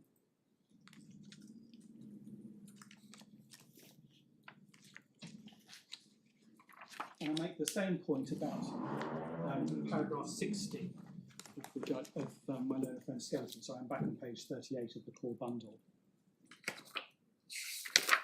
Here, my learned friend says, in terms, if an injunction were not granted at the formal order hearing, damages to AZ would be difficult to quantify.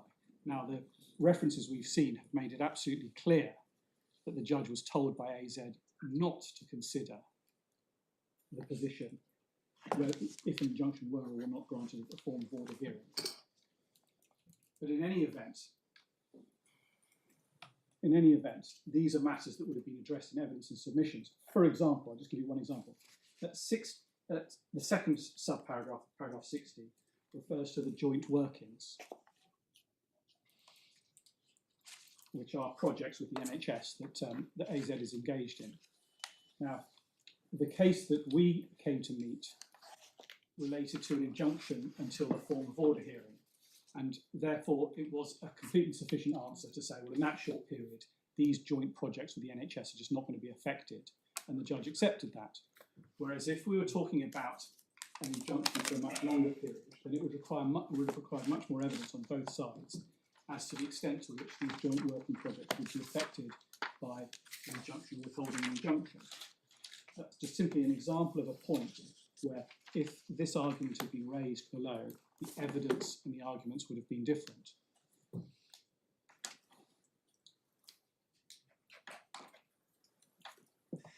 My learned friend painted a picture for your lordship of Miss Lane, King's Counsel, who's counsel for AZ on the actual validity trial, and her standing on her feet at the form of order hearing. It's a very vivid picture, certainly to one who knows Miss Lane. But that picture was not painted below. It was not considered at all. Nobody thought about, or argued about, or served evidence about that scenario, because this is a screened in a scallion from the ground.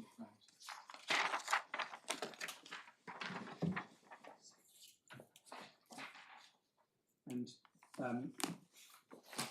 my lord, you've seen, I showed you in the judgment, how the judge said that he was urged by AZ not to consider, not to predict what would happen at the form of order hearing.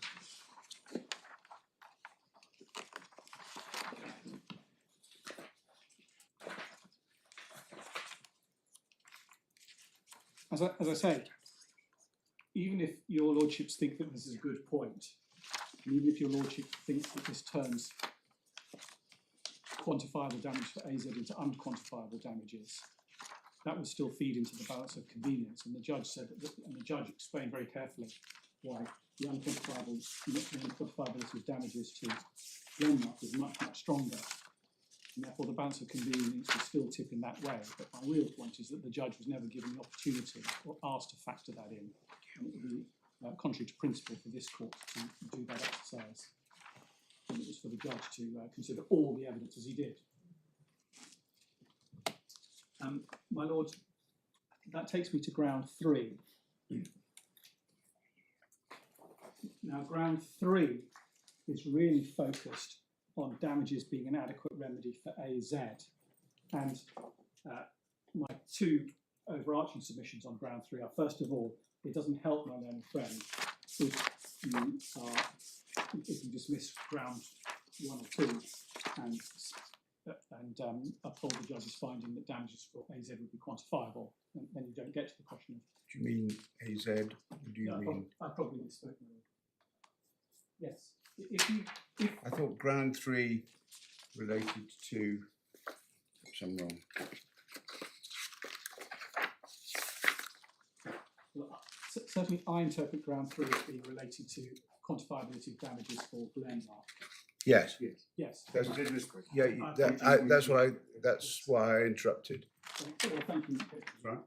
So Your point is the balance remains in favour of Glenmark. Well, you don't even get to the balance. You don't get to the balance even if damages would be an adequate remedy for Glenmark. Secondly, ground 3 only pixeled a couple of little findings of the judge on quantifiability of damages for Glenmark. It doesn't address the totality of all the judge said. So even if you think that the points in the skeleton had any merit, it wouldn't actually undo the findings.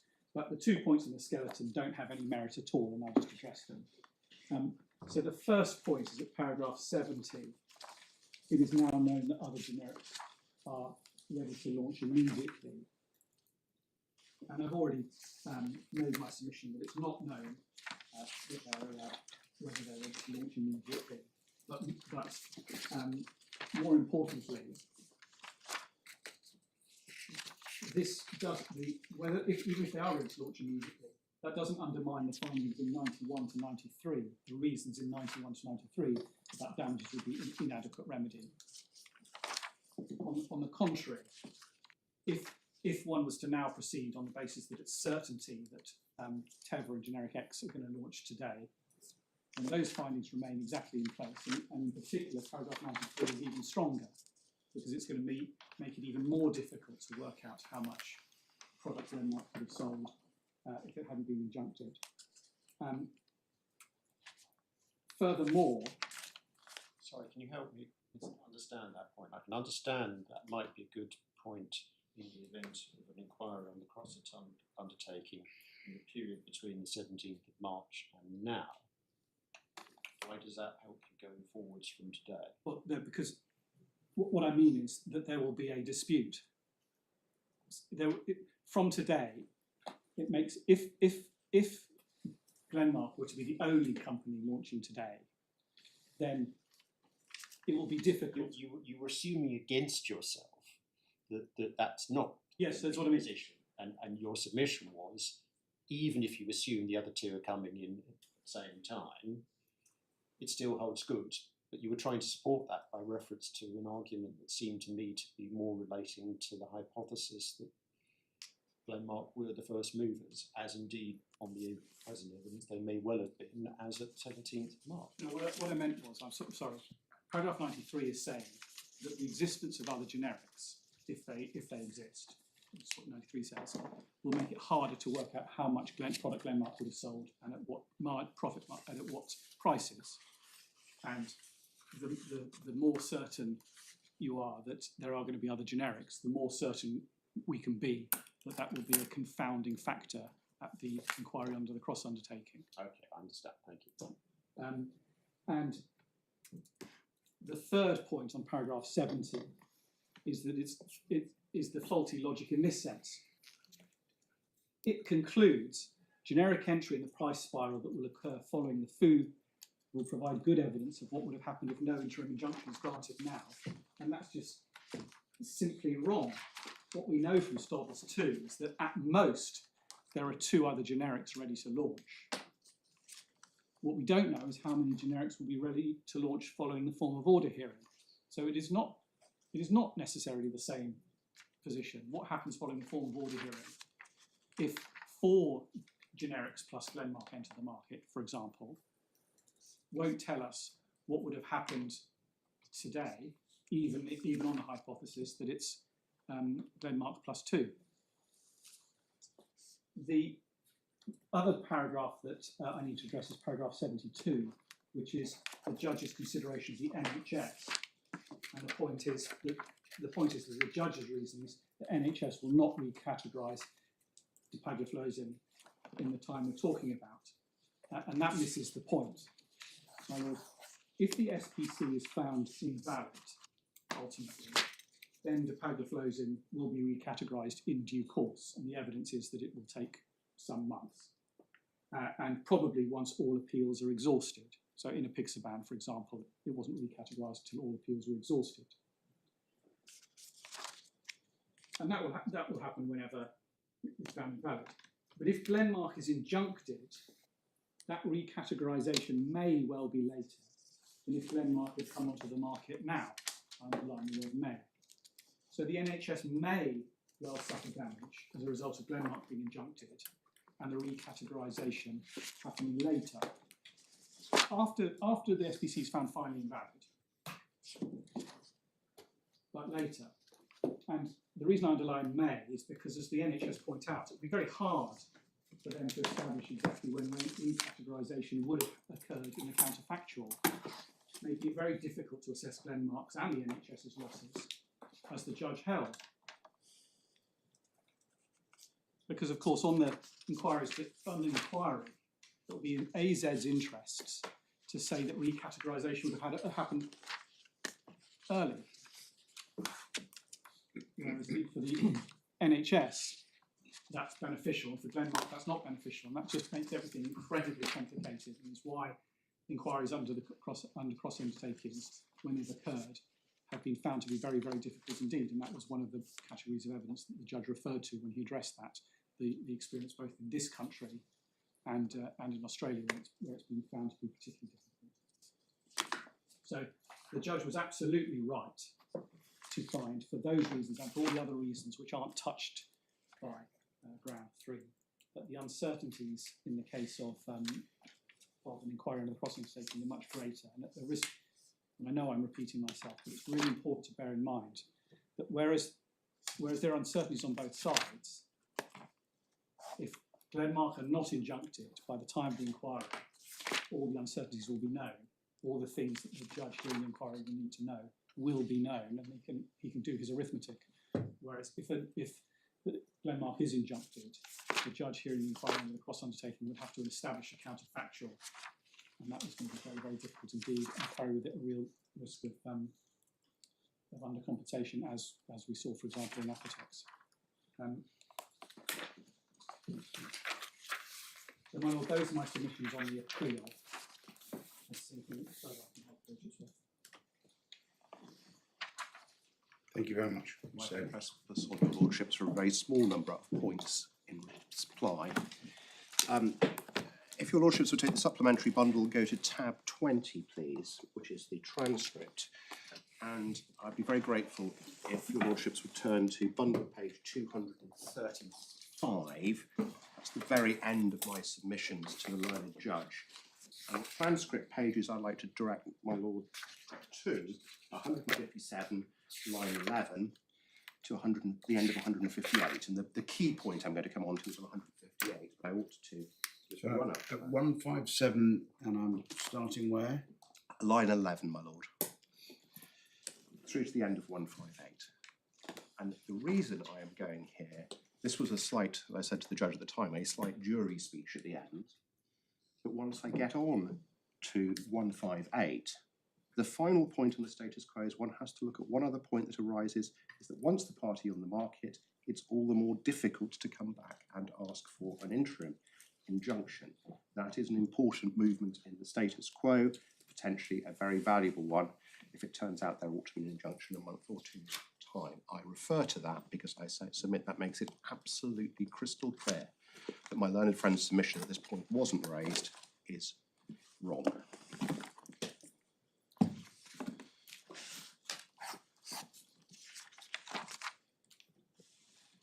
Clearing the way very quickly. My learned friend didn't spend much time on this. I don't want to repeat what I said already, but there is a point. We say that it is wrong in principle when one is jumping the gun this close to the trial to rely on something that has been said a year before with no forewarning to the court whatsoever that this was on the books.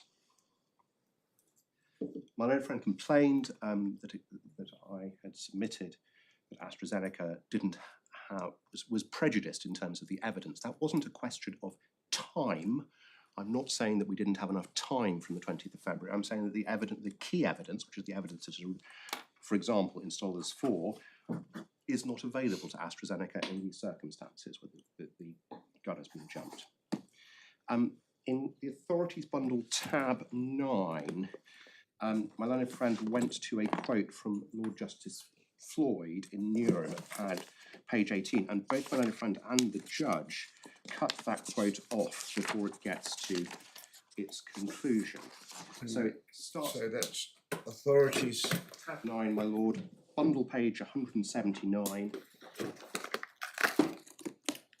Bottom of the page is page 18, is paragraph 18 of the Learned Justice.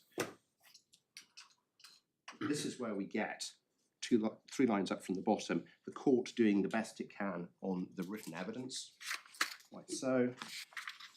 Over the page, it may in the end prove impossible to form a view on certain issues on the available evidence, but the court shouldn't abandon the task at the outset. I'm not criticising the learned judge below for abandoning the task at the outset, but my submission, which I say is not undermined by that paragraph, is there comes a point where things are too uncertain.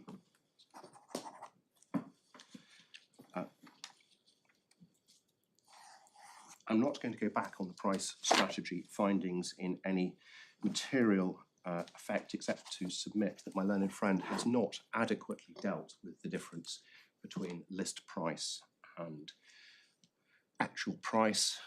My lords have seen McGill, and I say McGill is perfectly clear. The paragraphs he referred to, which he said clear, which he was talking about list price, are not right when one looks at them properly. She may have included list price as one of the factors there, but it certainly wasn't the only one. And it's clear that's the position. The reputation, it was said that AstraZeneca had no evidence of reputation. My submission was put carefully on that by reference to paragraph 55 of McGill. I drew that as an inference from her evidence of the difficulty she would face putting the price back up. And I do say one doesn't need evidence to find that that is a form of non-pecuniary loss if one has to go back to one's main supplier and negotiate price up from a generic floor to a much higher price. There is clearly a cost, certainly potentially a cost in negotiating position to be taken. I don't need to say much about the counterfactual and assessment beyond saying, I do say that the sliding window I referred to at the beginning, in other words, we know what the position is as of today in relation to generic X and Teva, is a very good analogue for what's going to happen in a few months' time. I don't need to go back on the balance of convenience beyond praying in aid the matters raised by my Lord Justice Coulson. I do have to make submissions in relation to my learned friend's submissions on the fact that he says Stollers 4 doesn't assist him. In my submission, that is plainly, sorry, doesn't assist AstraZeneca. That is plainly not correct, because it explains those unknowns that were not available to the judge as to the rate at which the market will become generic and the degree to which it will become generic. I do say that one has to read the letter that my learned friend was at pains to criticise from Teva as just being a letter as opposed to evidence, was a letter which Teva specifically asked to be put before the court.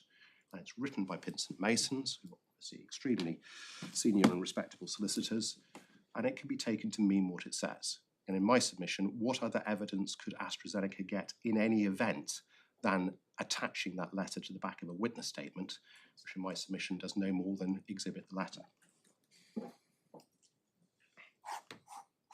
The notice 4 weeks before trial and the undertaking lacks in my submission any kind of realism. The reason that generic X and Teva have popped up and are negotiating the position in relation to undertakings, the reason they are asking in those negotiations to have specific leave to put 175,000 packs in their wholesalers leads to a perfectly sensible inference. They wouldn't be asking for that if they had no intention of coming on the market before Dr. Tappin's judgment.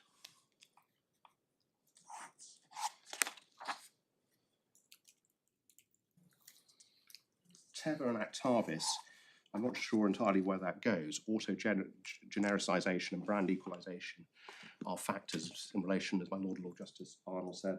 Brand equalization is recorded in the evidence as no longer being a big deal. It doesn't really go to the point of whether the price will be lowered or not.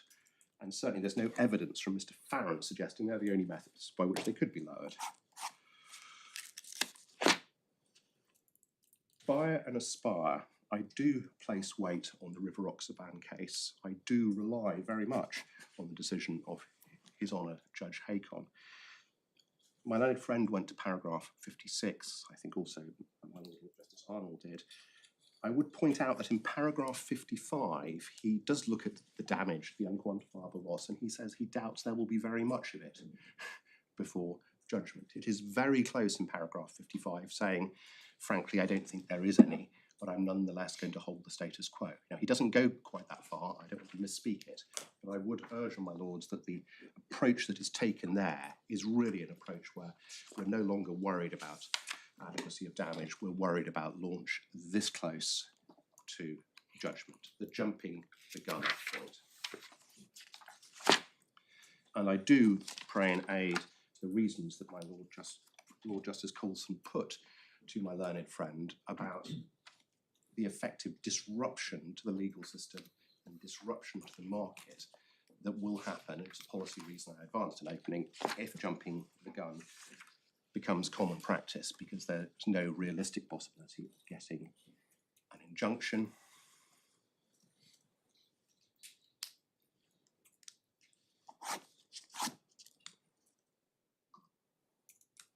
I should have given my lords a reference in relation to McGill and why I say it's not a reference, can't be inferred to be a reference to list price, and that's in paragraph 54 of McGill, and one sees the words for instance in May. So paragraph 54 of McGill. Also, my learned friend ignores when he says there's no evidence of the ability to lower prices on the part, apart from the list price on the part of the originator. Farrant 151, that's exactly what Mr. Farrant says. I won't go back on in any detail on why Farrant on list prices does not apply to Farrant in relation to actual prices. I went through that in opening, but I do say that my learned friend is wrong to say the first 4 points don't apply. One sees that only by looking at point 2, which relates to single market entry, which is no longer relevant. Melatonin, Circadin, Neurim. The evidence doesn't go as far as my learned friend says. Mr.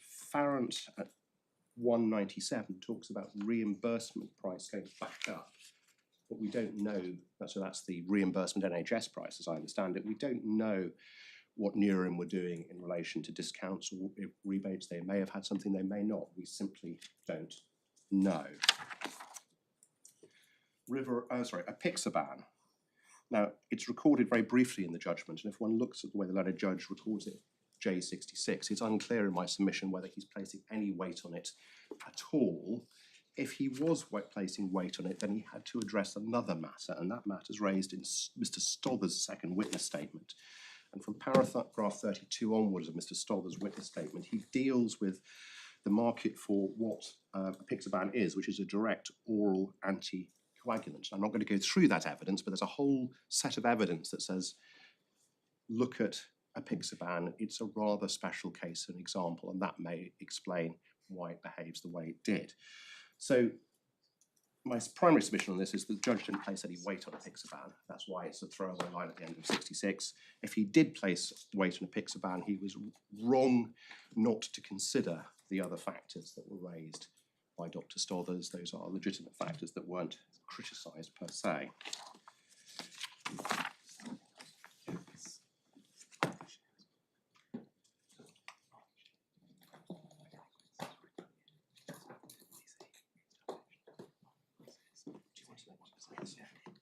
My lord, there is one point which will be made more eloquently by Mr. Lunt, who's sitting next to me, in relation to the market for apixaban and the question between Adequacy and the general market. It'll take 30 seconds, might I ask my lord's indulgence for that. And that is the end of our submission subject. I'm grateful, Your Lord. This flows from the question that my Lord Justice Arnold asked earlier today as to whether there was evidence of a patentee being able to re-establish monopoly prices in circumstances where there was no PI followed by a generic entry and then patent stand valid and there was a final injunction. And my learned friend took the court. He said he had 3 examples of that, and one that he cited was the apixaban case by reference to Mr. Farrant's evidence. And he took the court to Supplementary Bundle tab 8 there. And perhaps if the court would just turn up those graphs again to have them in mind. So that was Supplementary tab 8. Page. And it's internal page 19. I'm afraid that's the black numbering. 115. The graph that we looked at. Exactly, and the bit that my learned friend pointed to was the orange line in figure 6, showing an increase in the price over there. And the point, just to notify the court of in relation to that, is on the previous page in figure 4. What the court has there is the market share, and in the blue line there is the Adequacy market share. And it's a little hard to compare the timelines at the bottom, but one can see that by late 2024, the market share for Adequacy is down into the few percentage points. And so the submission, as we say, that's not appropriate evidence to be suggesting that a patentee can realistically re-establish monopoly prices in any meaningful way with having any meaningful market share. And of course, in that case, the patent was held invalid finally, so it's not a relevant example we submit for the purposes of my lord's question. My lord, those are AstraZeneca's submissions in response, unless the court has any further questions. Good. Thank you both very much.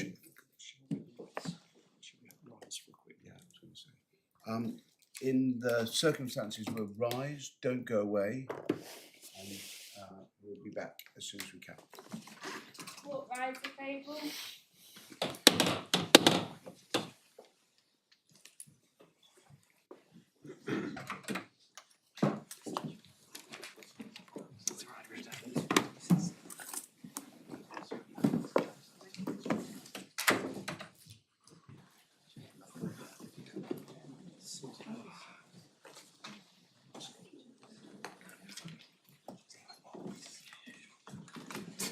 Sorry.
Yeah, cool.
Court rise if able.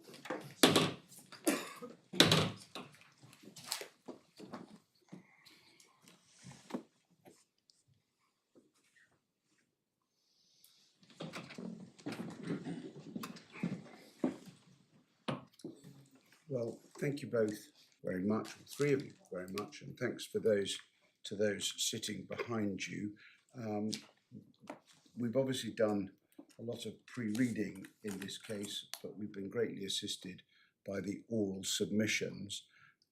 We are going to allow the appeal, and therefore the injunction will come into force as from now.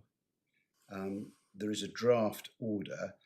The best thing will be for you both overnight to consider in detail the draft order so that you can agree it, and that can be provided to our clerks hopefully tomorrow morning, so as to give you the opportunity of ensuring that the wording is, that you're happy with the wording. But that is the result. Of course, there will be detailed reasons for that in our judgments, and those will be provided in the usual way. So draft judgments will be provided to you. That's an opportunity for you to comment on the typos, the grammar and the spelling errors. It's not an opportunity to re-argue the case.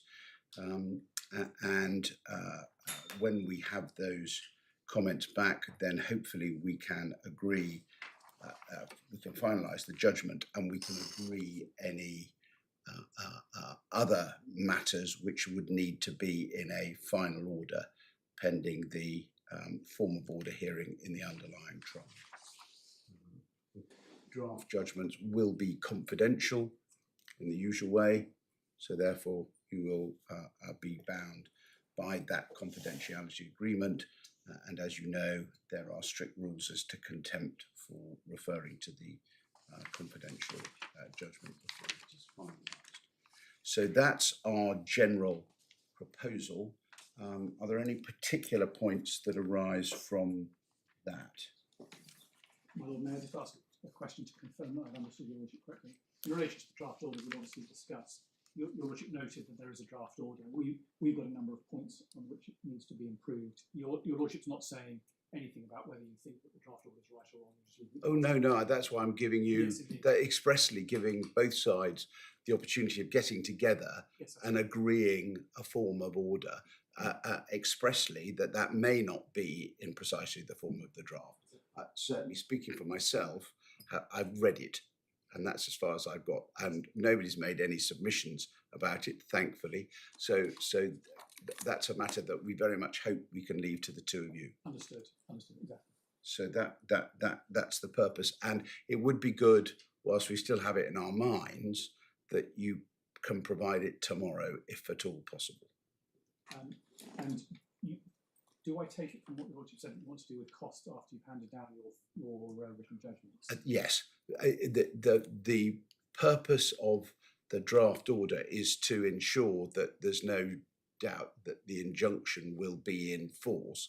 Everything else in the normal way that arises out of an appeal, such as costs, will be dealt with in the subsequent order at the same time as we hand down judgment.